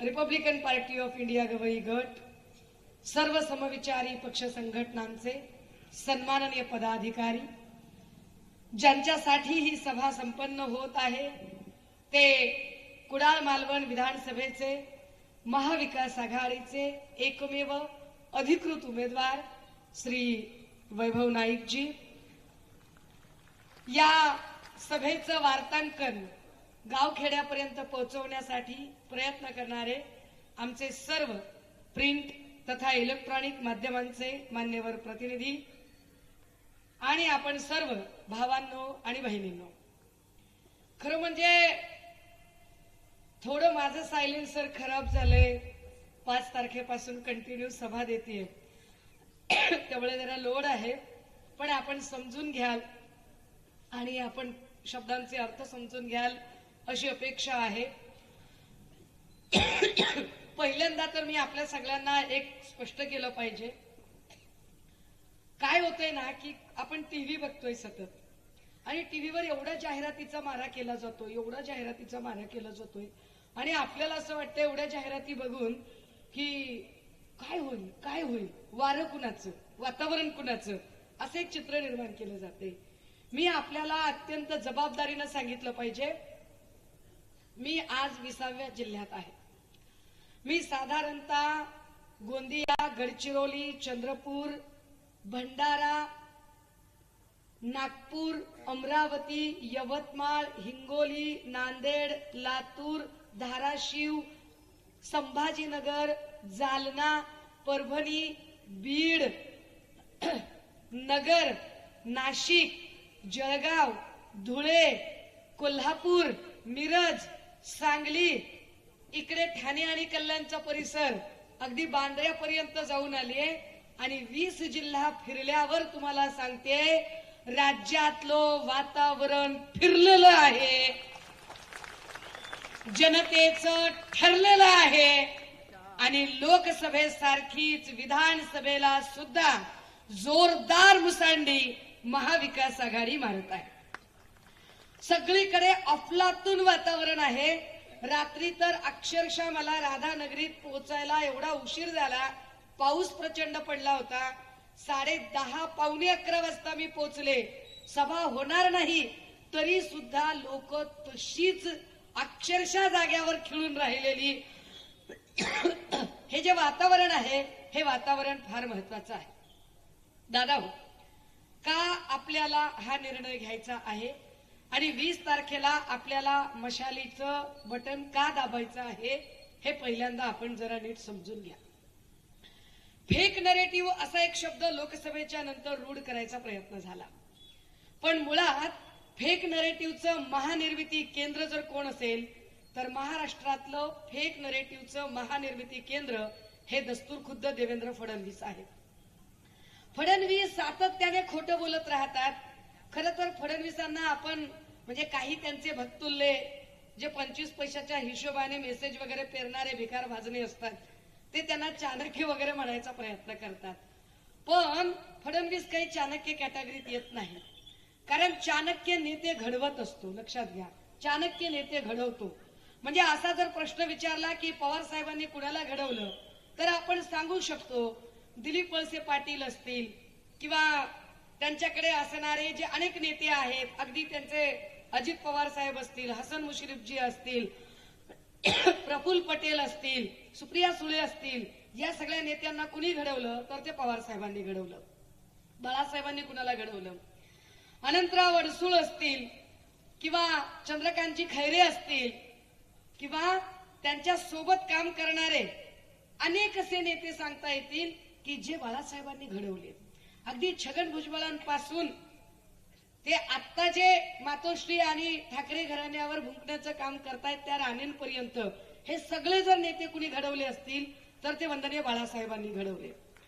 फडणवीसांनी कुणाला घडवलं असा जर प्रश्न विचारला तर मात्र आपल्याला उत्तर देता येत नाही, कारण फडणवीसांनी नेते घडवले नाही, फडणवीसांनी नेते चोरले, फडणवीसांनी नेते ब्लॅकमेल केले, फडणवीसांनी भाडोत्री नेते जमवले. आता जे फडणवीसांकडे लोक आहेत ते सगळेच्या सगळे ब्लॅकमेल करून पळवून नेलेले लोक आहेत. राजे हो, या सगळ्या लोकांना घेऊन एक नरेटिव्ह पसरवायचा प्रयत्न केला की आम्हाला उद्धव साहेबांनी वेळ दिला नाही किंवा उद्धव साहेबांची ऍक्सेसिबिलिटी नव्हती. नीट आपण समजून घ्यावं, उद्धव साहेब ज्या काळामध्ये मागच्या निवडणुका झाल्या तो काळ दिवाळीचा होता. दिवाळीनंतर सरकार स्थापन व्हायला डिसेंबरचा काळ उजळला. क्लिअरली त्यांना जो काळ मिळाला होता तो जानेवारी 2020, 21-22चे 5-6 महिने मिळाले. या 2 वर्षाच्या काळामध्ये म्हणजे 20 आणि 21च्या काळात फक्त कणकवली, फक्त महाराष्ट्र, फक्त भारत नाही तर संबंध देश हा कोरोनाने पछाडलेला होता, कोरोनाशी झुंज देत होता. आपल्याकडे आपण कुणालाही फोन लावला की पहिले आवाज आपल्याला अमिताभ बच्चनचा ऐकायला यायचा, हॅलो, आणि तो सांगायचा 30 सेकंड तक हाथ धोते रहिए, मुंह पर मास्क लगाइए और ज्यादा जरूरत ना हो तो घर से बाहर ना निकलिए. आणि हाच नियम होता. कोरोनापासून वाचण्याचा हाच उपचार होता की लोकसंपर्क टाळा, गर्दी टाळा, लोकांमध्ये जाऊ नका. आता जर हे लोकांना ऐकवायचं असेल, लोकांना हे पटवून द्यायचं असेल तर पहिल्यांदा हे काम नेत्यांनी करणं गरजेचं होतं.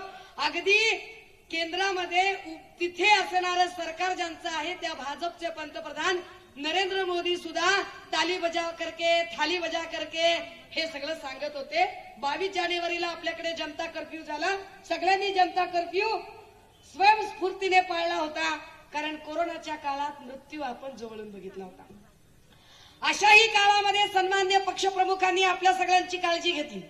सन्मान्य पक्षप्रमुखांनी कुटुंब प्रमुख म्हणून आपला बाप भाऊ म्हणून ज्या काळामध्ये माणसं माणसाला ओळखत नव्हती, माणसं माणसाला भेटत नव्हती, त्या काळामध्ये जेव्हा शाळा सगळ्या ऑनलाईन पद्धतीनं चालू होत्या, बिझनेस मीटिंग ऑनलाईन पद्धतीनं चालू होत्या, ऑफिस ऑनलाईन पद्धतीनं चालू होतं, आपल्या नातेवाईकांना भेटायचं असेल तर आपण व्हॉट्सअप व्हिडिओ कॉलवर बोलत होतो. अशा काळात आपल्याला पक्षप्रमुख यायचे, ऑनलाईन भेटायचे, ऑनलाईन प्रत्येक गोष्ट सांगायचे, हात कसे धुवावेत इथपासून ते आपल्या लेकी बाळींना, बहिणींना, महाराष्ट्रातल्या मायमावल्यांना सांगत होते, भाजीपाला आणण्यासारखे सारख्या बाहेर जाऊ नका, भाजीपाला आणायला सारख्या बाहेर जाऊ नका, त्याच्यापेक्षा डाळी वापरा, कडधान्य वापरा, प्रोटीनयुक्त डाळी असतात, कडधान्य जास्त दिवस टिकतात. किती बारीक सारीक गोष्टी आपल्या घरातल्या सदस्यांसारखे ते सांगत होते. त्यांच्या या कामाची दखल फक्त महाराष्ट्राने घेतली नाही, केंद्रातलं सरकार भाजपचं आहे तरी सुद्धा भारत सरकारने सांगितलं की कोरोनाच्या काळात सगळ्यात चांगलं काम जर कुणाचं झालं असेल तर ते महाराष्ट्रात उद्धव बाळासाहेब ठाकरे यांचं झालं. जागतिक आरोग्य संघटनेने मान्य केलं की जगातला सगळ्यात जास्त पॉप्युलेशन डेन्सिटीचा एरिया हा मुंबईतला धारावीचा आहे, तरी सुद्धा सगळ्यात चांगला आणि सगळ्यात लवकर कोरोना आटोक्यात कुठे आला तर तो धारावीत आला. हे झालं कशामुळे? हे उद्धव साहेबांच्या नियोजनामुळे झालं. हे नियोजन चालू असताना भाजपा राजकारण करत होती. जाणीवपूर्वक ही तुमची कोकणातले चाराने बाराने सगळे मुद्दाम गोंगाट करत होते आणि या गोंगाटामध्ये जाणीवपूर्वक उपचार पद्धतीत अडथळा आणत होते. दादा हो 2 वर्ष निघून गेली, पुढे 6 महिने उरले होते, कोरोना संपला होता. पण त्या 5-6 महिन्यात काय झालं?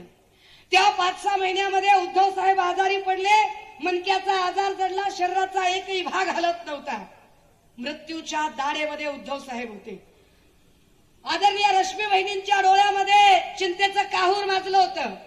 आपला नवरा मृत्यूच्या दाढेत आहे, मृत्यू शय्येवर आहे, काय करावं? काय आपण मुख्यमंत्री पदाची स्वप्न बघावीत का?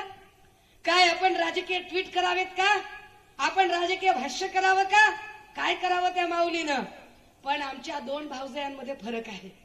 आमच्या अमृता वहिनीमध्ये आणि रश्मी वहिनीमध्ये कमालीचा फरक आहे. रश्मी वहिनी बिचारी कुणाच्या आद्यात नाही, मध्यात नाही, कुठलंही पॉलिटिकल स्टेटमेंट नाही, कुणाच्याही कसल्या भानगडीत नाही, कॉन्ट्रोवर्सीत नाही. आपला नवरा मृत्यूच्या दाढेत आहे, आपलं कुंकू धोक्यात आहे, आपलं सौभाग्य अडचणीत आहे. हे बघितल्यानंतर ती माऊली जणू अशी कोलॅप्स झाल्यासारखी 2 लेकरांना पंखाखाली घेऊन बुरू बुरू बुरू काय करावं काही सुचत नाहीये. अशा सगळ्या काळामध्ये काय करावं?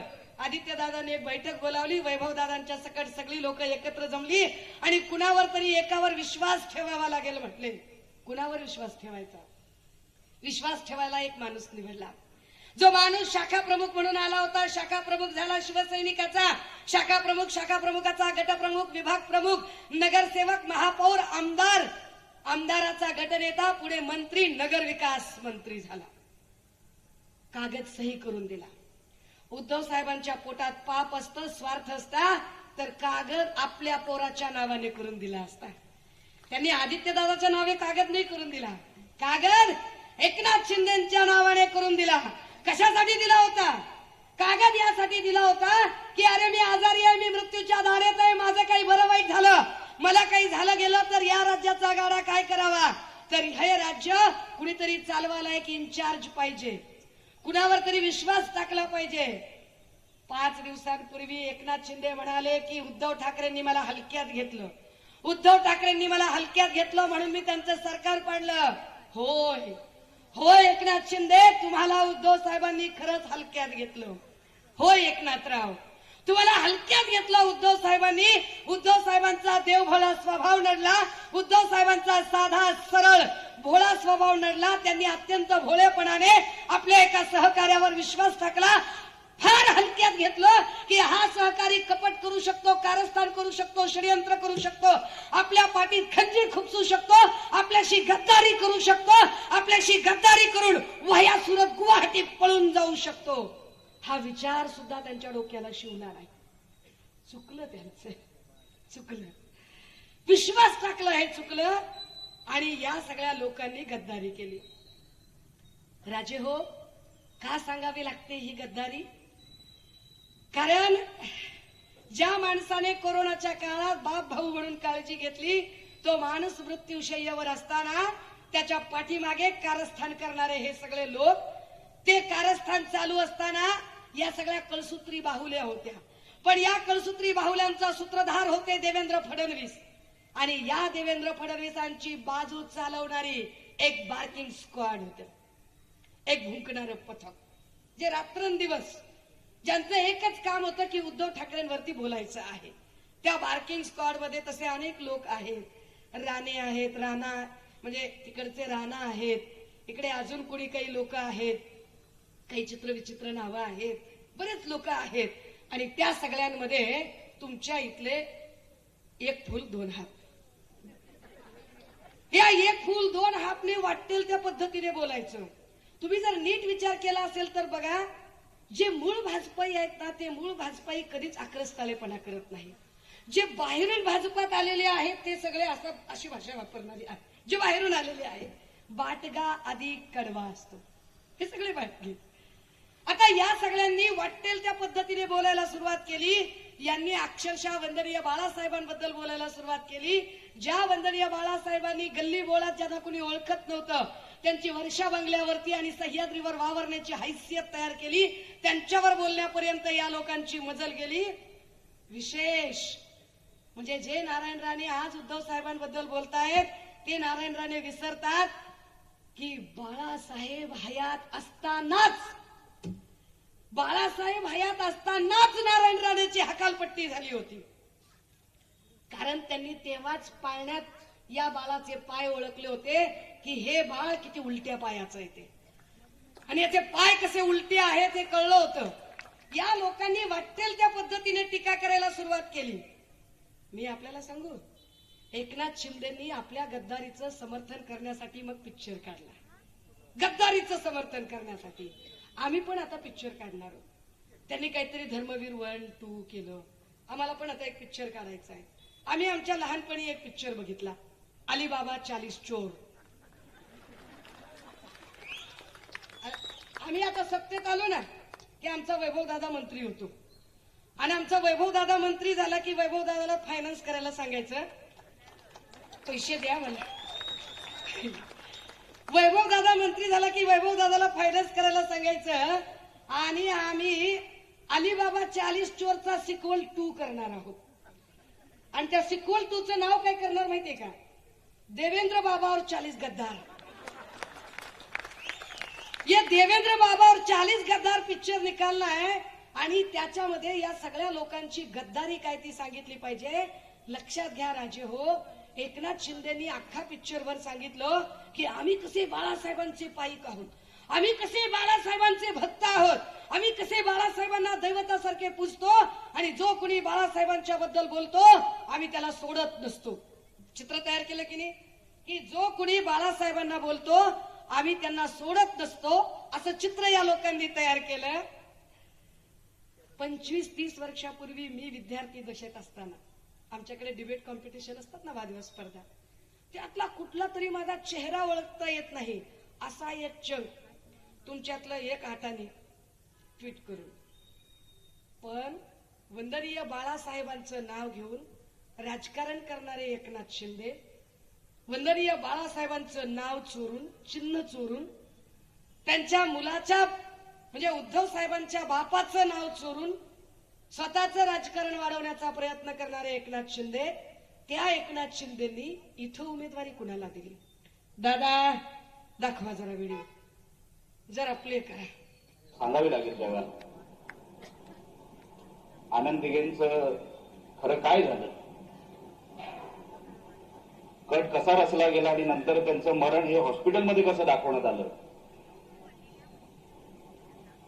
आणि तेव्हा 2 शिवसैनिकांना सहन झालं नाही. शिवसैनिकांना ठार मारायसाठी बाळासाहेबांनी कोणाला ऑर्डर दिल्या, आणि ते ठार झाले सुद्धा. ती केस दाबली गेली. फक्त जे दिघे साहेबांबद्दल झालं ते चुकीचं वाटलं काय शिवसैनिकांना, म्हणून त्या दोघांना ठार मारलं गेलं. बाळासाहेबांच्या सांगण्यावर मी आजपर्यंत मर्यादा ठेवल्या, पण साहेबांविरोधात जर कोण अशा खालच्या दर्जाचा माणूस खालच्या पातळीची टीका करत असेल, मी सहन करणार नाही. माझ्यासाठी माझा साहेब महत्वाचा, राणेसाहेब महत्वाचे, बाळासाहेब माझ्यासाठी महत्वाचे नाही.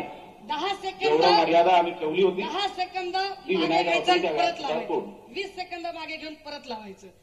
ऐकलं पाहिजे कणकवली आणि कुडाळच्या लोकांनी. हा लावा, परत लावा. 20 सेकंदानंतर. शिवसैनिकांना सहन झालं नाही. शिवसैनिकांना ठार मारायसाठी बाळासाहेबांनी कोणाला ऑर्डर दिल्या, आणि ते ठार झाले सुद्धा. ती केस दाबली गेली. फक्त जे दिघे साहेबांबद्दल झालं ते चुकीचं वाटलं काय शिवसैनिकांना, म्हणून त्या दोघांना ठार मारलं गेलं. बाळासाहेबांच्या सांगण्यावर मी आजपर्यंत मर्यादा ठेवल्या, पण साहेबांविरोधात जर कोण अशा खालच्या दर्जाचा माणूस खालच्या पातळीची टीका करत असेल, मी सहन करणार नाही. माझ्यासाठी माझा साहेब महत्वाचा, राणेसाहेब महत्वाचे, बाळासाहेब माझ्यासाठी महत्वाचे नाही. काय सांगतोय दिवटा असा म्हणतोय की माझ्यासाठी माझे साहेब म्हणजे नारायण राणे माझ्यासाठी महत्वाचे, बाळासाहेब महत्वाचे नाही. मी आपल्याला सहज आठवलं म्हणून सांगते, ह्यांच्यासाठी राणे साहेब बी महत्वाचे नाही. ते कसं ते तुम्हाला सांगते. मध्ये ते तिकडचं ते नितेश राणे हो तिकडे येऊन काहीतरी बोलायला लागले आणि ते बोलताना सांगायला लागला, काय करायचं ते करून घ्या रे. म्हणलं काय करायचं ते करून घ्या, अजिबात घाबरायचं नाही. आपला बाप सागर बंगल्यावर बसलाय. मला पंचायत ह्याचं बाप सागर बंगल्यावर कसं काय बसलाय. मला जेवढं माहित त्याच्यानुसार नारायण भाऊचा पत्ता कणकवलीला, सागर बंगल्यावर. म्हणलं पत्ता बदललाय का म्हणून चेक करावं म्हणलं, तर सागर बंगल्यावर देवा भाऊच. बापाचा पत्ता विसरणाऱ्या अवलादी, या अवलादींनी सांगायचं की माझ्यासाठी माझा साहेब महत्वाचा, बाळासाहेब महत्वाचे नाही. ह्याचा साहेब साहेब होण्यासाठी, कारण ह्याचा साहेब साहेब व्हायच्या आधी कोंबडी चोर होता. ह्याचा साहेब होण्यासाठी आधी बाळासाहेब घडावे लागले. वंदनीय बाळासाहेबांनी किंमत दिली, वंदनीय बाळासाहेबांनी संधी दिली, म्हणून याचा बाप साहेब झाला, नाहीतर याचा बाप साहेब झाला नसता. कृतज्ञ लोक इथे, यांनी किती कृतज्ञपणा करावा, यांनी किती उपकारांची फेड अपकारांनी करावी. काय पद्धतीचं गलिच्छ राजकारण करतात. खरं तर मला या लोकांवर बोलायची इच्छा नसते हो, अजिबात बोलायची इच्छा नसते. पण प्रॉब्लेम काय आहे माहितीये का, कसे बी असले तर आपले भाचे येते, जाऊ दे वाटते. काय झालंय, आमच्या भावाला संस्कार द्यायला वेळच नाही मिळाला. सतत इकडचे तिकडचे धंदे, जसं कुकरकर साहेब म्हणले रात्रीचा कार्यक्रम, दिवसाचा कार्यक्रम लय चिकार, त्यामुळे त्यांना संस्कार द्यायला वेळ मिळाला नाही. आत्या म्हणून माझी जबाबदारी आहे वटणीवर आणायची, म्हणून सांगावं लागते. अहो काय भाषा, बायकांना ऐकवत नाही, त्यांच्या मागे बसलेल्या बायका खाली माना घालतात. अशा माणसाला आपण निवडून द्यावं की जो माणूस आया बहिणींच्या प्रेझेन्स मध्ये आपल्या समोर जर आपल्या बायका कुणी असतील, बहिणी असतील, घरातल्या स्त्रिया असतील, तर पुरुष अजिबात त्यावर चर्चा करत नाही, एका शिस्तीत वागायचा प्रयत्न करतात. समोर पब्लिक प्लेस मध्ये सभेमध्ये महिला बसल्या आणि त्यांच्या समोर जी भाषा निलेश राणे वापरतो ती भाषा लोकप्रतिनिधीची भाषा नाही, ती भाषा गावगुंडाची म्हणण्यापेक्षा एका अत्यंत छपरी माणसाच्या भाषेसारखी. ती छपरी भाषा जर हा माणूस वापरत असेल, दादा भाषा ऐकवा. तू आमच्या शेतीवर पाय दिलाय भास्कर जाधव बडव्या, लक्षात ठेव. या जन्मात तुला विसरणार नाही म्हणजे नाही. तुझ्या नावाला घोडा लावा ना एक दिवस, नावाचा राणे नाही टाकणार.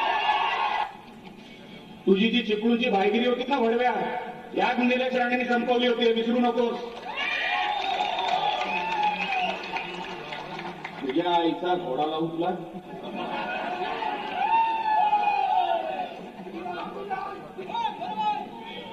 साध्या 100 बापाच्या अवलाद तू दुसऱ्यांचे बाप काढतोस, तू दुसऱ्यांचे बाप काढतोस. म्हणजे बाळासाहेब बोलले याला, या विकास जोडाला कोण मातोश्रीमध्ये घेत नव्हता. हा कुत्र्यासारखा बाहेर सारा विकास जोड तुला घेतलं कधी मातोश्रीमध्ये? काय संबंध, तू बाहेर सारा बिस्किट जोड. आता मला परिवहन बोला, हा भंगार जोडायला लागायचा. माया हो, भाषा बघाय काय ते, ही गलिच्छ भाषा, ही लोकप्रतिनिधींच्या तोंडी भाषा शोभत नाही. ही गलिच्छ भाषा एखादा छपरी माणूस, त्यालाही जरा संस्कार असतील की तोही 4 माणसात चांगल्या लोकात बसल्यावर जरा चांगली भाषा वापरेल. एवढी छपरी, एवढी व्हल्गर भाषा वापरणारा माणूस कोणत्या तोंडाने कुडाळ मालवणच्या लेकी बाळींचं संरक्षण करणार आहे?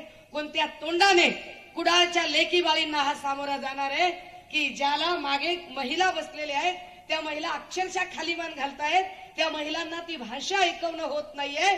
अशा पद्धतीची भाषा वापरणाऱ्या माणसाला आपण जर पुन्हा त्याला साथ दिली तर हा माणसं कापायला कमी करणार नाही.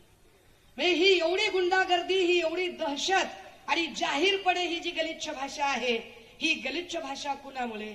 हा गलिच्छ भाषेचा, हा सत्तेचा माज आहे. भाजपने जो यांच्या डोक्यात सत्तेचा माज चढवलेला आहे त्यामुळे ही अशी भाषा वापरू शकतात. हा सत्तेचा माज एवढ्यापर्यंत थांबला नाही. का गरज आहे मशाल पेटण्याची? का गरज आहे महाविकास आघाडीचं सरकार आणण्याची? महाविकास आघाडीचं सरकार यासाठी गरजेचं आहे कारण इथे लॉ अँड ऑर्डरचे 3, 13, 9, 18 झालेले आहेत. कायदा आणि सुव्यवस्था नावाची गोष्टच राहिलेली नाहीये. हे सगळे जे बंदोबस्ताला तुम्हाला पोलीस अधिकारी दिसतात ना, हे सगळे पोलीस अधिकारी बंदोबस्त आणि संरक्षण कमी. सुषमा अंधारे कशात चुकते आणि कशी पकडू शकतो आम्ही हिला, यावर जास्त लक्ष ठेवून असणारे अधिकारी आहेत. या सगळ्या पोलीस अधिकाऱ्यांच्या बद्दल किती आदर लोकांच्या मनात राहिला. कारण परिस्थिती अशी झाली की सत्ताधाऱ्यांनी एकच काम केलं. सत्ताधाऱ्यांनी काय केलं? प्रत्येक सत्ताधाऱ्याच्या आमदाराने आपापल्या मर्जीतले पीआय आपापल्या पोलीस स्टेशनला आणून ठेवले आणि पोलीस स्टेशनला असणाऱ्या पीआयने काय केलं? सत्ताधाऱ्यांची री ओढणारे जे कुणी लोक आहेत त्यांनी किती चुका केल्या, कसेही गुन्हे केले, तर त्यांच्यावर एकही एफआयआर केली नाही. इतिहास काढावा मागच्या 2.5 वर्षातला, मागच्या 5 वर्षातला, की कोणत्या पोलीस स्टेशनला सत्ताधारी आमदारांच्या माणसांवरती गुन्हे दाखल झाले. एकाही सत्ताधारी आमदाराच्या माणसावरती गुन्हा दाखल झाला नाही. पण त्याच ठिकाणी विरोधी पक्षाचा आमदार असेल, विरोधी पक्षाचा माणूस असेल, तर त्याच्यावर मात्र सर्रास गुन्हे दाखल झाले. 307, 353, 354, 376, 323, 324, 384 दनादन गुन्हे दाखल केले. जाणीवपूर्वक विरोधकांचा आवाज दाबण्यासाठी हे गुन्हे दाखल झाले. पण पोलिसांचा धाक कसा राहावा? जर पोलीस असे पक्षपाती वागायला लागले, तुम्ही विचार करा राजे हो, एक असा काळ होता की ज्या काळामध्ये लोक कधी कुणाची समजा खुनाची जरी सुपारी देत असतील तर कधी कुठेतरी अज्ञात ठिकाणी खुनाची सुपारी दिली जात असेल, निर्जन ठिकाणी माणसं मारून टाकली जात असेल, हत्या होत असेल. पण मागच्या 2.5 वर्षात काय झालं? गुंडागर्दी आणि दहशत इतकी वाढली की रस्त्यावर माणसं मारायला सुरू झाली. रस्त्यावर पुण्यामध्ये कोयता गँगचा हैदोस बघितला असेल तुम्ही. पोलिसांवर कोयता उगारायची हिंमत होते. फेसबुक लाईव्ह करून घोसाळकरांची हत्या झाली. फेसबुकवर लाईव्ह करून हिंमत किती वाढलेली आहे. त्या कल्याणमध्ये गणपत गायकवाड, महेश गायकवाड मध्ये पोलीस स्टेशन मध्ये पोलीस कर्मचाऱ्याच्या समोर गोळीबार. काय पोलिसांचा धाक राहिला? पोलिसांच्या समोर गोळीबार होतो. आणि आता नवरात्रीमध्ये बाबा सिद्दकी नावाच्या आमदाराला वाय दर्जाची सुरक्षा असताना गजबजलेल्या ठिकाणी ठोकला जातो. काय अवस्था आहे? कुठला कायदा राहिला? कुठली सुव्यवस्था राहिली? या सगळ्या कायदा सुव्यवस्थेचे जेव्हा 3, 13, 9, 18 वाजलेले आहेत आणि ही सगळी गुंडागर्दी वाढली कुणामुळे? ही गुंडागर्दी वाढली देवेंद्र फडणवीसांमुळे. आणि देवेंद्र फडणवीसांनी जे बागडबिल्ले तयार केले, या बागडबिल्ल्यांमुळे. हे सगळे जे बागडबिल्ले आहेत हे इतके कमाल लोक आहेत. पत्रकारांनी विचारलं आमच्या पुण्यामध्ये, काय राव तुम्ही तर कपडे बदलल्यासारखे पक्ष बदलता? निर्लज्जपणे हसतात. कपडे बदलल्यासारखे पक्ष बदलतात. कधी काँग्रेसमध्ये, कधी भाजपमध्ये, वाटेल त्या पक्षात, कधी स्वाभिमानीमध्ये. एका वेळेला तर 3 बाप लेक 3 वेगवेगळ्या पक्षात. एक जण स्वाभिमानीमध्ये, एक जण काँग्रेसमध्ये, एक जण भाजपमध्ये. आणि ह्यांना हे जमतं सगळं करायला. बाजूच्या मतदारसंघामध्ये भाऊ एका वेगळ्याच पक्षाकडून निवडणूक लढवतो. या मतदारसंघातला भाऊ अजून वेगळ्याच पक्षातून निवडणूक लढवतो. आणि याबद्दल त्यांना यत्किंचितही काही वाटत नाही. बरं कुणी बोलायला गेला तर लगेच मारहाण, लगेच त्याच्यावरती गुन्हे दाखल करण्याची प्रक्रिया, लगेच त्याला अशा काही पद्धतीने गुंडागर्दी करतील आणि त्याला मारहाण करतील, त्याच्या लगेचच खून पाडायला हे तयार. नारायण राणे म्हणतात, माझं पोरग शिकलंय, MSc डॉक्टरेट झाले. एक तरी डॉक्टरेट झाल्याचा गुण दिसतोय. एवढ्या शिव्या ऐकल्यावर वाटतंय ह्याने काही शिव्यात PhD केली का गुंडगिरीत PhD केली? हा कसला डॉक्टरेट आहे? त्या चिपळूण मधल्या संजय सावंतला अमानुष मारहाण केली यांनी. संदीप सावंतला अमानुष मारहाण केली. अंधेरीतल्या इमारतीमध्ये अक्षरशः डांबून ठेवलं, लाठ्या काठ्यांनी मारलं.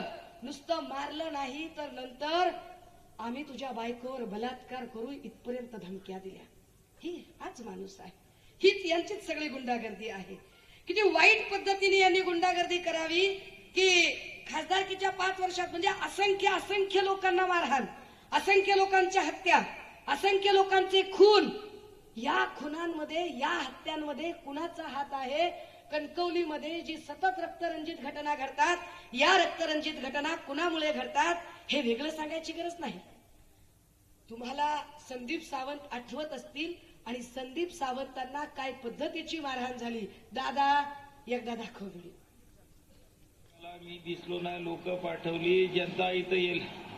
त्यांना राग आला, लोकांनी विचारलं, येऊन घरातनं मला उचलून नेऊन मारलंय हो, मार गाडीतनं मारलं, वडखळ नाक्यावर दारू घेतली, घशात भर यांना पाणी दिलं नाही हो, भीक मागत होतो, सीट मध्ये आत होता हो.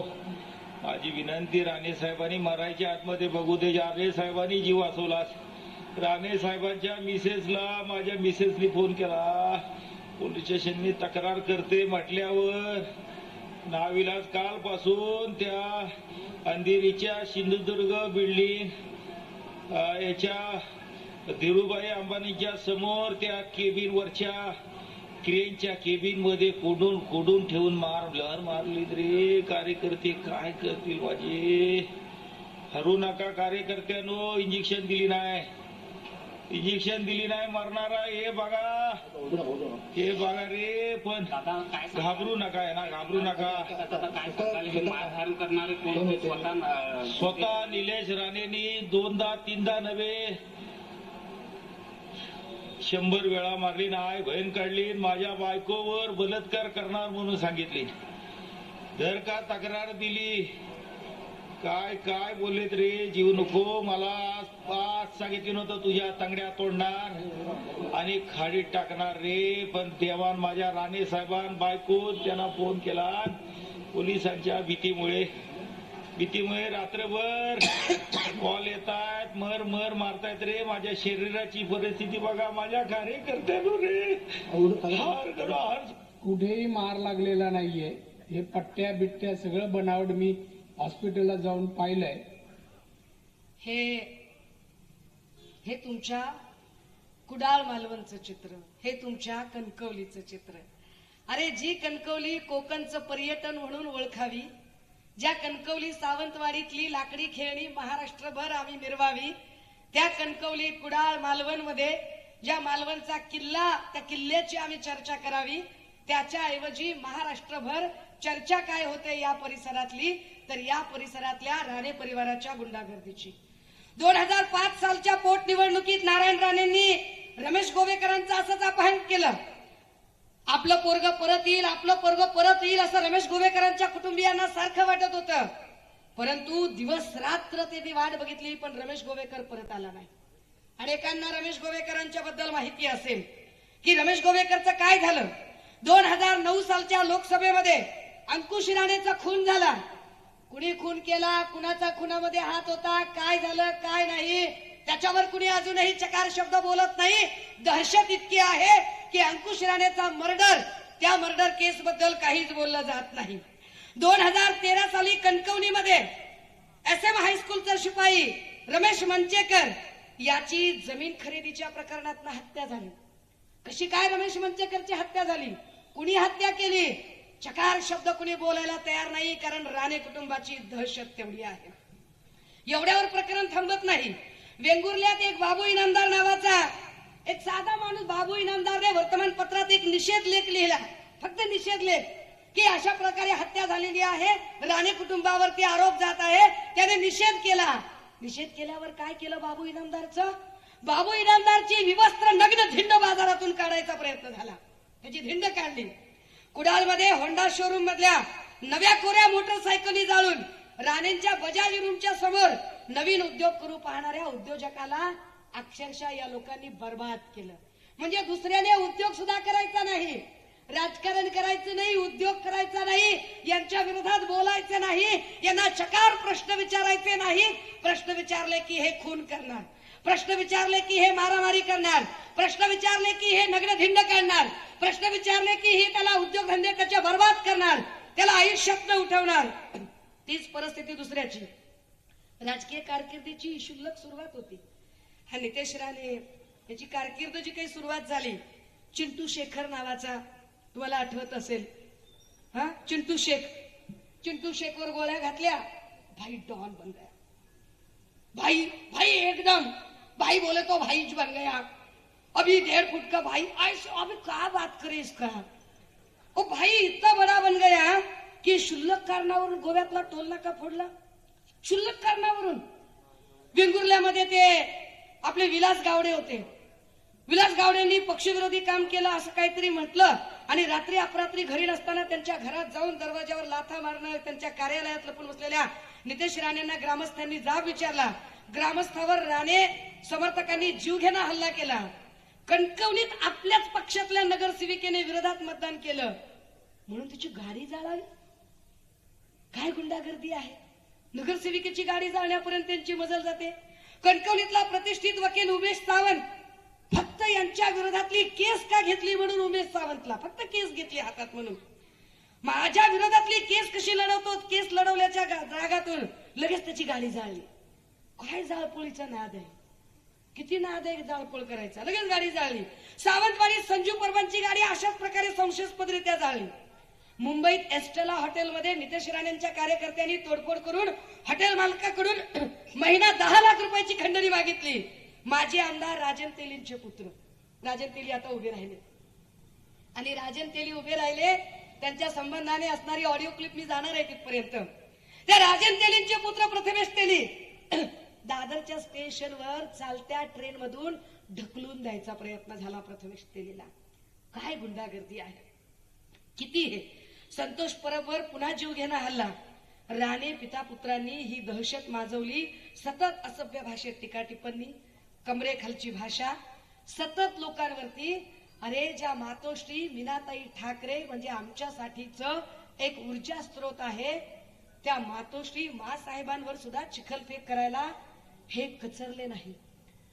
त्यांच्यावर सुद्धा या लोकांनी चिखलफेक करावी इतक्या घाणेरड्या पद्धतीने यांनी वागावं। ही माणसं इतका जनावर आहेत, काय पद्धतीचं गलिच्छ राजकारण ही माणसं करतात। अशा सगळ्या गलिच्छ माणसांनी इथे सगळी घराणेशाही रुजवली। वैभव दादा बोलले ते बरोबर आहे की 2 पोरं 2 मतदारसंघात थांबली। हा एक अख्खा सिंधुदुर्गचा लोकसभेचा मतदारसंघ, लोकसभेला आता नारायण राणे निवडून आले। 2 मतदारसंघात 2 पोरं उभी केली, तिसरं पोरग असतं तर ते पण सावंतवाडीत उभं केलं असतं। नशीब 2च पोरं आहेत। आता ही सगळी घराणेशाही आपण सहन करायची का? तर त्यावर कोणीतरी म्हटलं मग ठाकरेंचं काय? दादा, ठाकरेंच्या घराण्याला एक दैदिप्यमान वारसा आहे। ठाकरेंच्या घराण्यातलं जे नाव प्रबोधनकार ठाकरे आहे, या प्रबोधनकारांचं महाराष्ट्राच्या विचार विश्वामध्ये एक अद्वितीय स्थान आहे। महाराष्ट्राच्या विचार विश्वामध्ये आणि संयुक्त महाराष्ट्राच्या चळवळीमध्ये प्रबोधनकारांचं योगदान अत्यंत महत्वाचं आहे। प्रबोधनकारांचे चिरंजीव वंदनीय बाळासाहेब यांनी या महाराष्ट्राची सत्ता मत्ता अस्मिता अबाधित ठेवण्यासाठी, इथला महाराष्ट्र धर्म टिकवण्यासाठी अवघा देह झिजवला, जीवाचं रान केलं, हाडाची काढ केली, शिवसेनेचा वटवृक्ष वाढवला। त्यांची सर, त्यांची लायकी तुम्ही काढू शकत नाही, तुम्ही त्यांचं नाव घेण्याच्या लायकीचे नाही आहात। आणि त्या वंदनीय बाळासाहेबांचे चिरंजीव उद्धव साहेब यांनी कोरोना काळात आमचा जीव वाचवला। कोरोना काळात जर त्यांनी काम केलं नसतं तर 4 आणि 12 आज टीका करायला शिल्लक राहिले नसते। ते उद्धव साहेबांनी कोरोना काळात केलेलं काम आहे म्हणून ही जनता सुखरूप आहे। पण तरी सुद्धा त्यांच्यावरती या सगळ्या घराणेशाहीला आता आपण साथ देणार का हे आपण ठरवायचं। या गुंडागर्दीला आपण साथ देणार आहात का आपण ठरवायचं। अशी अर्वाच्य आणि अश्लील अश्लाघ्य भाषा वापरणाऱ्या लोकांना धडा शिकवण्याची गरज आहे, म्हणून इथं मशाल पेटली पाहिजे। ही मशाल फक्त एक आमदार निवडून आणायचा आहे म्हणून नाही, तर ही मशाल इथली गुंडागर्दी गाडायची आहे, इथली दडपशाही गाडायची आहे, इथला दहशतवाद गाडायचा आहे म्हणून गरजेची आहे। किती गुंडागर्दी करावी? का महाविकास आघाडीचं सरकार गरजेचं आहे? का या सिंधुदुर्गाला नव्या नेतृत्वाची गरज आहे? वैभव नाईक जर आज इथे निवडून आले तर उद्याच्या महाविकास आघाडीच्या सरकारमध्ये ते राज्याचं नेतृत्व करू शकतात। राज्याचं नेतृत्व करण्याची संधी या माणसाला मिळू शकते। आणि का ते गरजेचं आहे? ज्या लोकांनी आता महापुरुषांचा अवमान चालवलेला आहे, काय पद्धतीने महापुरुषांचा अवमान करत आहे। महापुरुषांची खोटी शपथ एकनाथ शिंदेंनी घेतली आणि खोटी शपथ घेऊनही मराठ्यांना न्याय दिला नाही। तिकडे मोदींनी इंदू मिलच्या स्मारकावरती वीट एक कुदळ मारली, 10 वर्ष झाले त्याच्यात एक वीट साधी रचली नाही. अरबी समुद्रामध्ये छत्रपती शिवरायांचं स्मारक उभं करतो म्हणाले. स्मारक वगैरे काहीच उभं राहिलं नाही. आणि मालवण मधला छत्रपती शिवरायांचा पुतळा पडल्यावर अत्यंत कुत्सितपणे, बेदरकारपणे, अजिबात पर्वा नसल्यासारखे दीपक केसरकर म्हणतात, अहो ठीक आहे ना, पुतळा पडण्याची घटना होऊ शकते, अशी छोटी घटना घडली तर त्यात काय एवढं. छत्रपती शिवराय म्हणजे आमचा ध्यास आहे. छत्रपती शिवराय म्हणजे आमचा श्वास आहे. छत्रपती शिवराय महाराष्ट्राचं आराध्य दैवत आहे. छत्रपती शिवराय म्हणजे आमच्या धमन्यातून वाहणारा जिवंत इतिहास आहे. या छत्रपती शिवरायांचं स्मारक पडणं, त्या छत्रपती शिवरायांचा पुतळा पडणं हे या लोकांना आम बात वाटते. तो शिवरायांचा पुतळा पडल्यावर सगळ्यात आधी निषेध नोंदवण्यासाठी छत्रपती शिवरायांचा मरहट्टाच्या पठारावरचा मावळा म्हणून ताकदीने पहिल्यांदा तिथे धावून जाणारा निष्ठावंत शिलेदार कोण होता, तर ते आमचे वैभव नाईक होते. तिथे जेव्हा वैभव नाईकांनी प्रश्न उभे केले की अरे हा पुतळा पडलाच कसा काय, तर काय सांगतात शिंदे म्हणतात ताशी 45 किलोमीटरनं वारं वाहत होतं म्हणून पुतळा पडला. काय समुद्र किनाऱ्यावर पहिल्यांदा ताशी 45 किलोमीटरनं वारं वाहत होतं? जर समुद्र किनाऱ्यावर ताशी 45 किलोमीटरनं वारं वाहत होतं तर त्या किनाऱ्यावरच्या नारळाच्या झाडांचं काय झालं? मग झाडं पडली का? अहो नारळाची झाडं सोडा, झाडावरचं नारळ सुद्धा साधं पडलं नाही. काय नाटक आहे? कुणाला वेड्यात काढता? छत्रपती शिवरायांचा अवमान करता? शिवरायांची प्रतिकृती बनवताना जे अवशेष खाली पडले ते अवशेष बघितले तर छत्रपती शिवरायांच्या चेहऱ्यावर, मस्तकावर खून दाखवता? आतापर्यंतच्या कुठल्याही पुतळ्यावर महाराजांच्या मस्तकावर घाव असलेली खून दिसली नाही. ती महाराजांच्या मस्तकावरची घाव असलेली खून ही का दाखवली? ही कुठली मानसिकता आहे? ही कोणती मानसिकता आहे? आणि त्या छत्रपती शिवरायांच्या पुतळ्याबद्दल आम्हाला अस्मिता आहे. तो आमच्या अस्मितेचा विषय आहे. आमची अस्मिता आहे म्हणून आम्ही जेव्हा तिथपर्यंत पोहोचतो तेव्हा गुंडागर्दी करतात राण्यांची पोरं. त्या एबीपी माझावाल्याचा भूम ओढून घेतात. पत्रकार प्रश्न विचारतो, तुला तर बघतो रे, ए बोलू नको रे, ए गप बस रे. अरे काय, कोण आहात तुम्ही? समजता कोण स्वतःला? ए दादा दाखव रे गुंडागर्दी. अटक करायला सांगितले का? मी आलो रत्नागिरीतून. नाही मला फरक पडत नाही, कुठूनही येऊ द्या तुम्ही. फक्त कसं आहे, आता मला कोर्टाचा कोण अपमान करतो तेवढं मला सांगा फक्त. 1-2 मिनिटात कोर्टात 2 मिनिटांना मी 10 मिनिटापासून उभं आहे. ते वकिलांना बोलून दे ना. माझ्या समोर तुम्ही गेलात आणि आलात, पण मला का थांबव? काय झालं?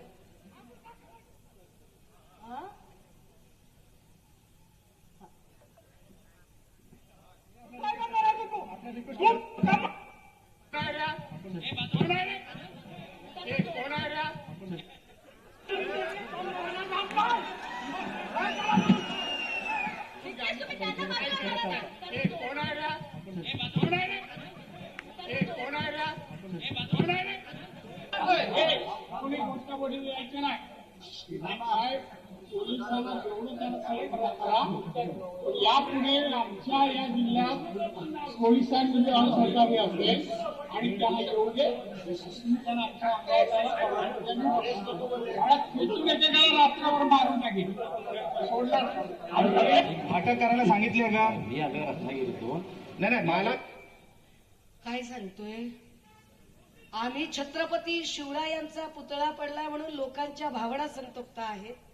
पोलीस समजावून सांगतायत. मी म्हटलं ना की पोलिसांचा धाकच ठेवला नाही लोकांनी. त्याला जबाबदार देवेंद्रजी आहेत. पोलीस बिचारे ऑर्डर फॉलो करणारे. पण देवेंद्र फडणवीस खरं तर ज्या खात्याचा जो मंत्री असतो त्याने आपल्या कर्मचाऱ्यांचा पालक म्हणून काम करायचं असतं. पण फडणवीसांनी गृह खातं सांभाळताना अजिबात आपल्या कर्मचाऱ्यांचा विचार केला नाही. उलट सगळ्या राजकीय नेत्यांची भलावण करण्याचा प्रश्न सगळा सांभाळला, ज्याचा परिणाम पोलिसांबद्दल धाक उरला नाही. आणि ज्याचा परिणाम म्हणून अशा पद्धतीने ही आरेरावी वाढत गेली.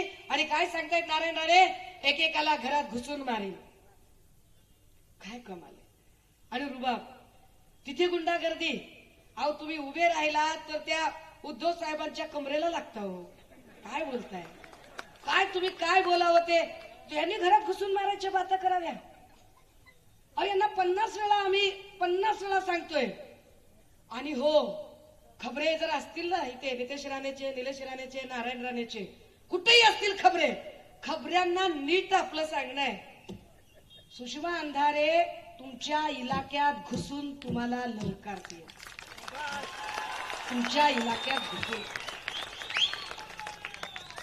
आणि मी जे वारंवार म्हणते ना, इलाका तुम्हारा और धमाका हमारा, मला विश्वास आहे तुम्ही सगळ्यांनी जर साथ दिली तर या निवडणुकीच्या नंतर इलाका भी हमारा होगा और धमाका भी हमारा होगा. आणि मग इथली गुंडागर्दी कशी संपवायची आणि इथली दहशत कशी संपवायची ते आम्ही सांगतो. रुबाब कसला करताय, कुणाच्या जीवावर रुबाब करताय, या सगळ्या चाराने बाराने सगळ्या या गँगने समजून घ्यावं. देवेंद्र फडणवीसांनी यांच्यासारखी अनेक माणसं आतापर्यंत वापरली आणि टिश्यू पेपर सारखी फेकूनही दिलेली आहे. नारायण राणे काही पहिले नाहीये. त्यांनी जरा देवेंद्रजींचा इतिहास तपासून घ्यावा की देवेंद्रजी माणसांना वापरतात आणि फेकून देतात. त्यांनी सदाभाऊ खोतला वापरलं, त्यांनी गोपीचंद पडळकरला वापरलं, त्यांनी राजू शेट्टी, कितीतरी नावं सांगता येतील. ज्या ज्या माणसांना त्यांनी जवळ केलं, गरजेपुरतं वापरलं आणि नंतर फेकून दिलं. आणि याही लोकांना ते फेकूनच देणार आहेत, कारण सर्वेचे रिपोर्ट असं सांगतात, या लोकांच्या प्रचार सभा लावू नका, कारण ही नॉइझी गँग आहे, यांच्यामुळे भाजपची सुद्धा मतं कमी होतात. भाजपवाले सुद्धा म्हणतात की या तिघांना सोडून दुसऱ्यांना पाठवा. इतकी या तिघांचं नाव खराब झालेलं आहे. या लोकांच्या पासून जर आता या कणकवलीकरांना आणि कुडाळ मालवणकरांना जर मोकळा श्वास घ्यायचा असेल तर राजे हो, इथं काहीतरी आता नवं घडलं पाहिजे.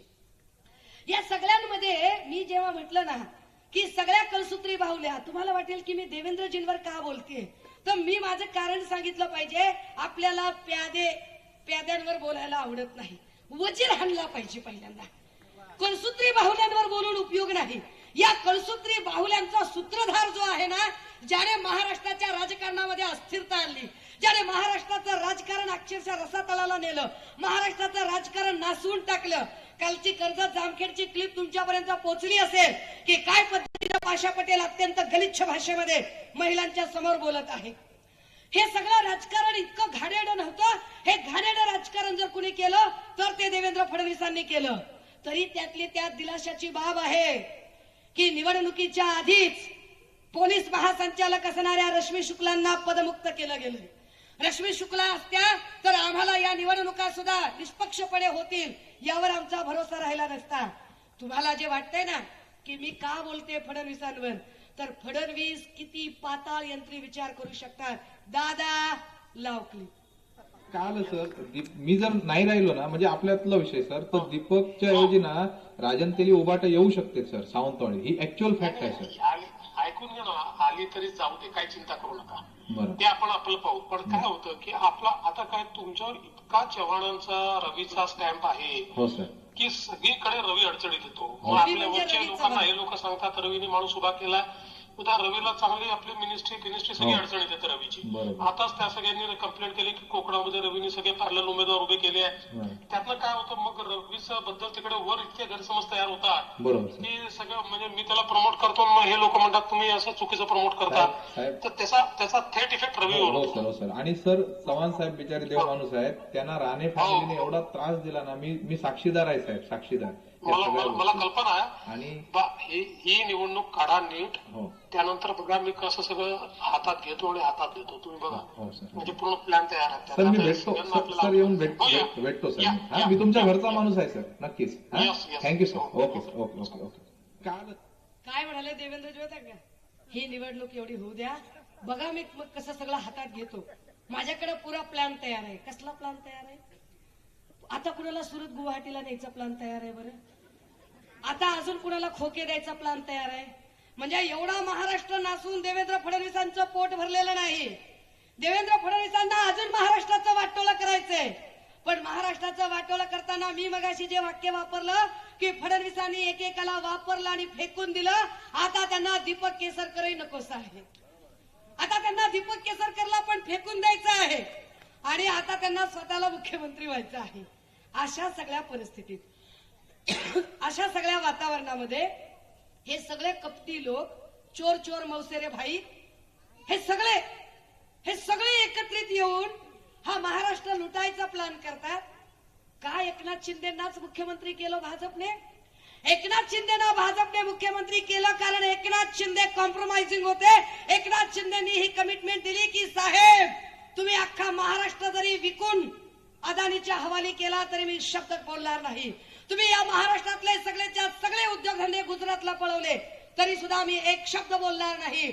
ही कमिटमेंट एकनाथ शिंदेनी दिल्यामुळे एकनाथ शिंदे मुख्यमंत्री बनले.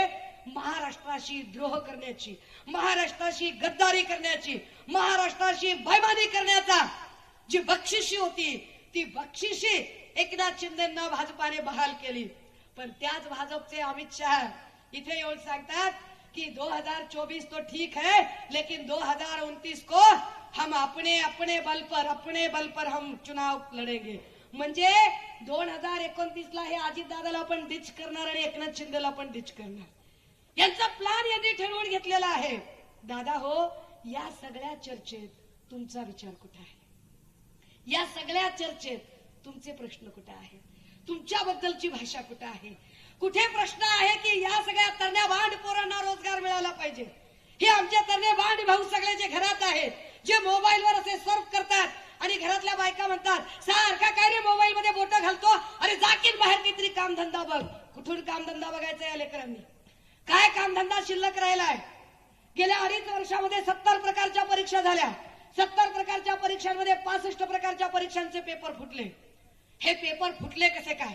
एक परीक्षा देताना एक परीक्षा द्यायची असेल तर 1000 रुपयाचं चलन भरावं लागतं. कम्प्युटरवर 200 रुपये खर्च करावे लागतात.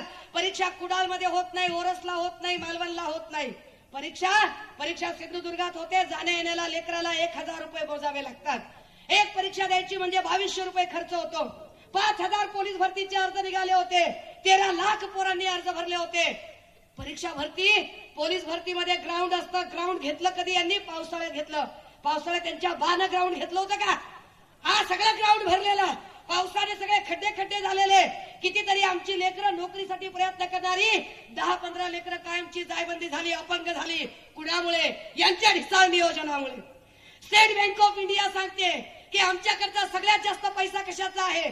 आमच्याकडचा पैसा होम लोनचा नाही, व्हेकल लोनचा नाही, सेव्हिंगचा नाही, विम्याचा नाही, इन्शुरन्सचा नाही. कशाचा? ते सांगतात पोरांनी जे परीक्षेचं चलन भरलं त्या चलनाचा पैसा आहे. चलन गेलं कुठे? लेकरांनी आमच्या आरोग्य भरतीचे फॉर्म भरले, तलाठी भरतीचे फॉर्म भरले, कृषी सहायकाचे फॉर्म भरले, जिल्हा परिषद आणि नगर परिषदेच्या सिनियर क्लर्क, ज्युनियर क्लर्कचे फॉर्म भरले. पण या सगळ्या फॉर्मच्या परीक्षा दिल्या, अभ्यास केला, डोळे फोडले. 1000 रुपये देणं शक्य नव्हतं. आई बापांनी अंगावरचं किडूक मिडूक मोडलं, किरडू शिरडू विकलं, लेकराला भरती करून दिली, लेकराचे पुस्तकं दिले, मेस दिली, रूमचं भाडं दिलं. लेकराने डोळे फोडून अभ्यास केला. लेकरू परीक्षेला गेला, अभ्यास दिला, पेपर दिला. घरी आल्यावर माय बापाला वाटलं आता लेकराला नोकरी लागेल. पण लेकरू घरी आलं आणि दुसऱ्या दिवशी पेपर बघतो तर काय? पेपर फुटला. 65 प्रकारचे पेपर फुटले. का फुटले 65 प्रकारचे पेपर? कालपर्यंत सगळ्या परीक्षा सरकारी पद्धतीने घेतल्या जात होत्या. कालपर्यंत सगळ्या परीक्षा गव्हर्नमेंट कडून घेतल्या जात होत्या. मधल्या काळात ही सगळी पद्धत बदलली आणि आउटसोर्सिंग वेंडरिंगला परीक्षा पद्धती सांगितली. नोकर भरतीची प्रक्रिया वेंडरिंगला दिली. वेंडर कोण होता? कोण होता वेंडर या सगळ्या परीक्षांचा? आजही गुगल करा, सर्च करा. वेंडर दिला बीबीजी क्रिस्टल कंपनी. कुणाची आहे बीबीजी क्रिस्टल कंपनी? प्रसाद लाडची. प्रसाद लाड कुणाचा? देवेंद्र फडणवीसांचा. देवेंद्र फडणवीस कुणाचे? भाजपचे. भाजप कुणाची? अदानी अंबानीची. गोरगरिबाचं कोण आहे? कोण आहे गोरगरिबाचं? काय इथे आम्हाला सरकार पाहिजे? कारण गोरगरिबाचा विचार मांडणारं नेतृत्व म्हणजे उद्धव बाळासाहेब ठाकरे. काय बोलतात हे? उमेदची संघटना राज्यभर काम करते. उमेदच्या कर्मचाऱ्यांचे पगार नाहीत. पावसात उमेदचे कर्मचारी आझाद मैदानावर आंदोलन करत होते. उमेदच्या कर्मचाऱ्यांना पैसे मिळाले नाही. अंगणवाडी आशा वर्करचे पैसे मिळाले नाही. होमगार्डचा जीआर काढला होता साहेबांनी. 21 मध्ये जीआर काढला होता. 22 मध्ये इम्प्लिमेंटेशन करायचं होतं. 22ला या लोकांनी गद्दारी केली आणि गद्दारी करून पळून गेले. होमगार्ड जिथल्या तिथे राहिले. पोलिसांचे तर हाल विचारू नका. चाटूर माटूर शेंबड्या लोकांच्या माग सुरक्षेच्या नावाखाली या पोलिसांना काम. आम्ही पोलिसांचे व्हिडिओ ट्विट केले. कित्येक पोलीस अमक्या शिंदेच्या नेत्याची गाडी धुताना दिसत आहेत. काय पोलिसांचं हे काम होतं? काय पोलिसांची अवस्था करून टाकली? कुणी केली? महाविकास आघाडी सरकारने ठरवलं की ज्याचं काम त्याला, आणि इथून पुढे परीक्षा पद्धती आणि नोकर भरतीचं काम हे आउटसोर्सिंगला नाही तर महाराष्ट्र पब्लिक सर्व्हिस कमिशन करेल. राज्य लोकसेवा आयोगाचं अधिकाधिक बळकटीकरण झालं पाहिजे. महाविकास आघाडी सरकारने ठरवलं, नाशिकच्या पेन्शनर मेळाव्यामध्ये सन्मान्य पक्षप्रमुख उद्धव साहेबांनी सांगितलं की सत्तेत आल्यावर आम्ही पहिला निर्णय काय घेऊ तर जुनी पेन्शन योजना आम्ही पूर्ववत लागू करू. सगळ्या जुन्या पेन्शन धारकांना जुनी पेन्शन योजना जी आहे ती पुन्हा पूर्ववत करण्याच्या संदर्भाने आम्ही कटिबद्ध आहोत. आम्ही शेतकऱ्यांना सरसकट विमा दिला होता, कर्जमाफी दिली होती. आताही सांगतोय की सत्तेत आल्यानंतर सरसकट 3 लाखापर्यंतची कर्जमाफी, जे नियमित कर्जफेड करतात त्यांच्यासाठी 50,000ची उत्तेजनपर रक्कम, 25 लाखाचा आरोग्य विमा आणि मुलींइतकंच मुलांना सुद्धा मोफत शिक्षण ही आमची प्रायोरिटी असेल. त्या प्रायोरिटीवर आम्ही काम करतोय. महाविकास आघाडी सरकारमध्ये आम्ही महिलांच्या सन्मानाची हमी देतोय. कारण आमच्या ज्या ह्या माय मावल्या आहेत, हे जे आमचे सगळे पुरुष आहेत, राजे हो, तुम्ही तुमच्या बहिणीचं लग्न लावून दिलं असेल, तुमच्या ऐपतीने लावून दिलं असेल, भलेही कुणी लग्नात 5,000 खर्च केला असेल, कुणी 50,000, कुणी 1 लाख, कुणी 2 लाख, तुमच्या ऐपतीने तुम्ही खर्च केला. तुम्ही बहिणीचं लग्न लावून दिलं, तुमचं कर्तव्य होतं. पण बहिणीचं लग्न लावून दिलं, बहिणीला काही भांडं कुंड दिलं, कुकर दिला, मिक्सर दिला, टीव्ही दिला, फ्रीज दिला, गॅस दिला, सोफा दिला. तुम्ही बहिणीच्या लग्नात मांडवात बॅनर लावला का? लाडक्या बहिणीला मिक्सर दिला 2,000चा, लाडक्या बहिणीला 20,000चा फ्रीज दिला, लावलं बॅनर? माया हो, तुम्ही मुंबईला कुणी राहत असाल, तुमच्याकडे भाऊ भेटायला येतो, भाऊ तुम्हाला का ज्वारी आणतो, वानोळा आणतो, तांदूळ आणतो, पापड आणतो, लोणचं आणतो, गावाकडून एखादं झालं तर तुमच्यासाठी फणस आणतो, सुका मेवा आणतो. कधी कधी तुम्ही सांगता, दादा तुझ्या दाजीचा पगार झाला नाही बघ, लेकरू लय आजारी आहे, त्याला दवाखान्यात घेऊन जाणं झालं नाही, पुढच्या पगारात तुला देईन. भाऊ काय म्हणतो, एवढीच का, मला पैसे देते सोय परत. भाऊ असा 10-5 रुपये हातात घालतो. भाऊ स्टेशनला आल्यावर बॅनर लावतो का? लाडक्या बहिणीला 10,000 रुपये देऊन आलो, लावतो बॅनर? लावतो? भाऊ बॅनर लावत नाही का? भावाला बहिणीच्या नात्याची मर्यादा कळते, भावाला बहिणीच्या नात्याचा सन्मान कळतो. भाऊ बहिणीच्या गरिबीची टिंगल उडवत नाही. एकनाथ शिंदे आणि देवेंद्र फडणवीस 1500 टिकल्या देऊन एवढे बॅनर लावतात म्हणजे त्यांना बहिणीचं नातं कळत नाही. त्यांना फक्त आपल्या मतावर त्यांचा डोळा आहे, बाकी काही नाही. हे फक्त माया हो, तुम्ही तुमच्या भावाला राखी कधीपासून बांधता? कधीपासून? जन्मापासून बांधता. अय दादा हो, तुमची बहीण तुम्हाला कधीपासून राखी बांधते? जन्मापासून. एकनाथ शिंदेचं वय किती? 65 पर्यंत आला असेल ना, है ना? देवेंद्र पण 60 पर्यंत गेले असतील, पण अमृता वहिनी जरा काजू बदाम खाऊ घालते म्हणून वय दिसत नाही, तो भाग वेगळा, थोडे गुटगुटीत दिसतात. दादा हो, अहो हे शाखा प्रमुख होते तेव्हा बहीण आठवली नाही, विभाग प्रमुख झाल्यावर बहीण आठवली नाही, नगरसेवक झाले बहीण आठवली नाही, महापौर झाले बहीण आठवली नाही, आमदार झालं बहीण आठवली नाही, नगर विकास मंत्री झाले बहीण आठवली नाही, अगदी आता 2022ला मुख्यमंत्री झाल्यावर बी बहीण आठवली नाही. 2022 जानेवारी, फेब्रुवारी, मार्च, एप्रिल, मे, जून, जुलै, ऑगस्ट, सप्टेंबर, ऑक्टोबर, नोव्हेंबर, डिसेंबर गेला, बहीण आठवलीच नाही. 2023 उजळलं, जानेवारी, फेब्रुवारी, मार्च, एप्रिल, मे, जून, जुलै, ऑगस्ट, सप्टेंबर, ऑक्टोबर, नोव्हेंबर, डिसेंबर गेला, बहीण आठवलीच नाही. 2024 उजळलं, जानेवारी, फेब्रुवारी, मार्च, एप्रिल गेलं, बहीण आठवलीच नाही. मेला लोकसभेमध्ये बहिणीनं असा बी हिंगा दाखवला, लोकसभेत हिंगा दाखवल्यावर बहीण आठवली, तोपर्यंत बहीण आठवली नाही. अशी मतलबासाठी बहीण सख्या भावाला आठवत नसते. हे मतलबी लोक आहेत आणि अशा मतलबी लोकांकडून आपण अपेक्षा करू नये. माया हो, 70 वर्षाची आजी पण सुरक्षित नाही आणि 3 वर्षाचं बाळ पण सुरक्षित नाही. आपण आपल्या घरातल्या छोट्या छोट्या लेकरांच्या समोर बलात्कार हा शब्द सुद्धा उच्चारत नाही. 3 वर्षाच्या लेकरावर बलात्कार होतो इथं, 3 वर्षाच्या. आणि एकनाथ शिंदेचा कार्यकर्ता असणाऱ्या वामन म्हात्रेवर गुन्हा दाखल व्हावा म्हणून सुषमा अंधारे 7 तास उन्हामध्ये बसते, सगळे टीव्ही चॅनल वाले दाखवतात. 7 तास उन्हात बसल्यावर सुद्धा एकही पोलीस त्याची एफआयआर घेत नाही. 7 तासानंतर एफआयआर जेव्हा होते तेव्हा त्याचा जामीन फक्त 2.5 तासात होतो. पण अजूनही आपटे मोकळाच आहे. आपटेला वाचवलं एकनाथ शिंदेंनी, जो या बलात्कार प्रकरणाला जबाबदार आहे. आणि इथल्याही शिवछत्रपती पुतळा प्रकरणातल्या आपटेला वाचवलं तेही एकनाथ शिंदे आणि देवेंद्र फडणवीसांनी. त्या एकनाथ शिंदेने उमेदवारी कुणाला दिली? ज्याने सांगितलं की मी बाळासाहेबांना मानत नाही त्या निलेश राणेला. जो कालपर्यंत म्हणत होता की मी बियाला सुद्धा ह्यांचं चिन्ह ठेवणार नाही त्या निलेश राणेला. जो निलेश राणे ज्याला आरे रावी आणि तोंड उघडलं की गटारच, दुसरं काहीच नाही, त्या निलेश राणेला. बरं, त्या निलेश राणेची पत किती आहे बघा. बाहेरच्यांचं सोडा, घरातली पत म्हणजे ते गाणं आहे की नाही, अप्पांचा विषय लय हार्ड आहे, तसं राणेंचा विषय लय हार्ड आहे. राणेंकर खोक्याचं कार्ड आहे. राणेंना घरात नाही मान आहे आणि राणेंना बाहेर पण नाही त्याचा लाड आहे.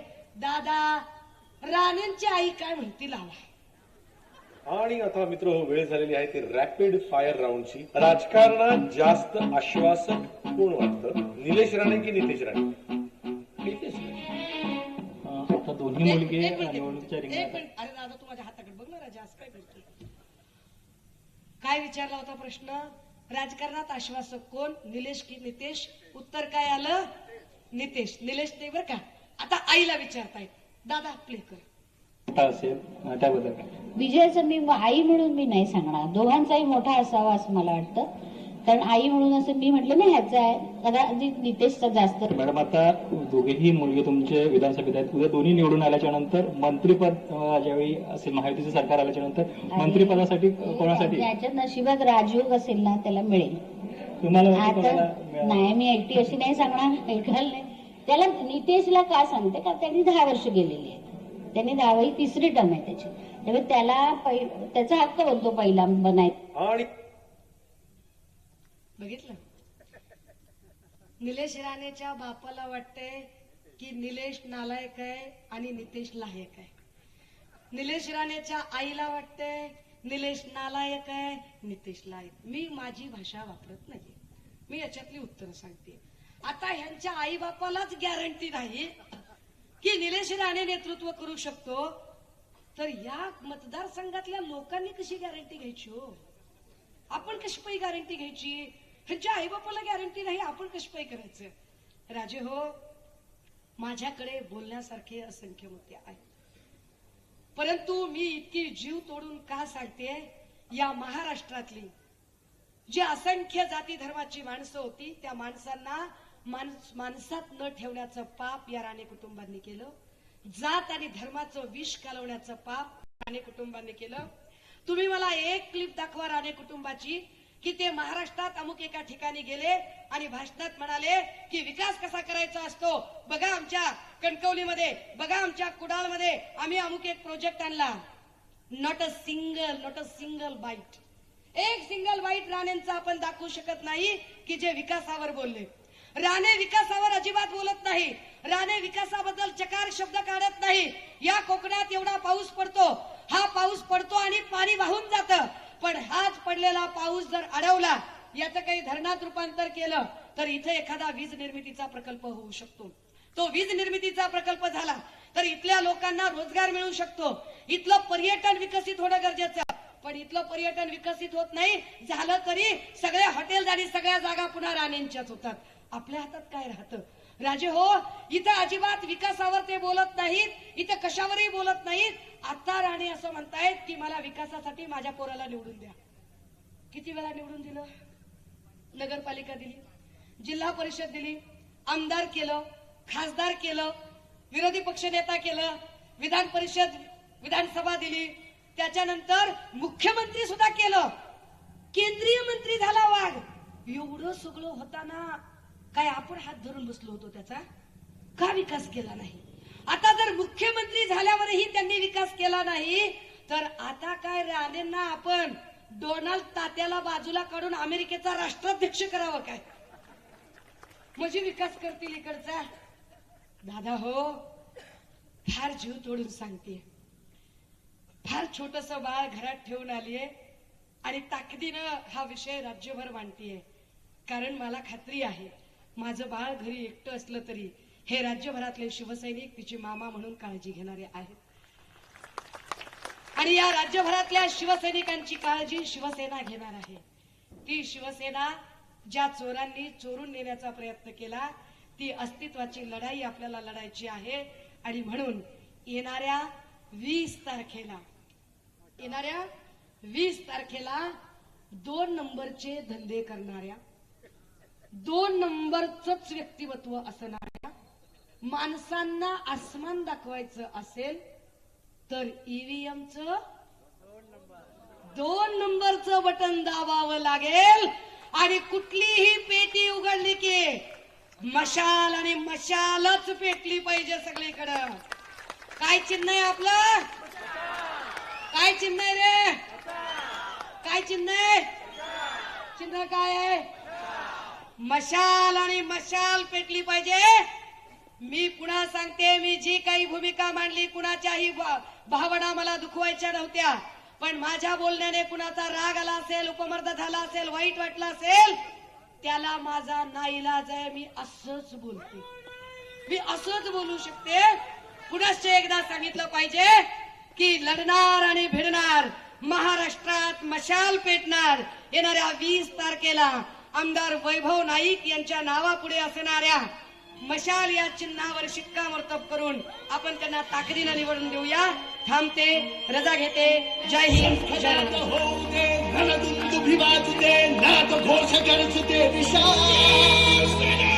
शक्ती जाळण्या, मार्ग स्पष्ट दावण्या, पेटू दे शिवसेनेची मशाल. शिवसेनेची मशाल. नेत्या सुषमाताई अंधारे यांचं क्रीडा महिला आघाडीच्या वतीनं या ठिकाणी सहर्ष स्वागत केलं जात आहे. शिवसेनेची पेटली मशाल, एक स्वप्न एक चिन्ह, शिवसेनेची मशाल. शिवसेना उद्धव बाळासाहेब ठाकरे यांचं चिन्ह मशालच निवडा. पेटली शिवसेनेची मशाल.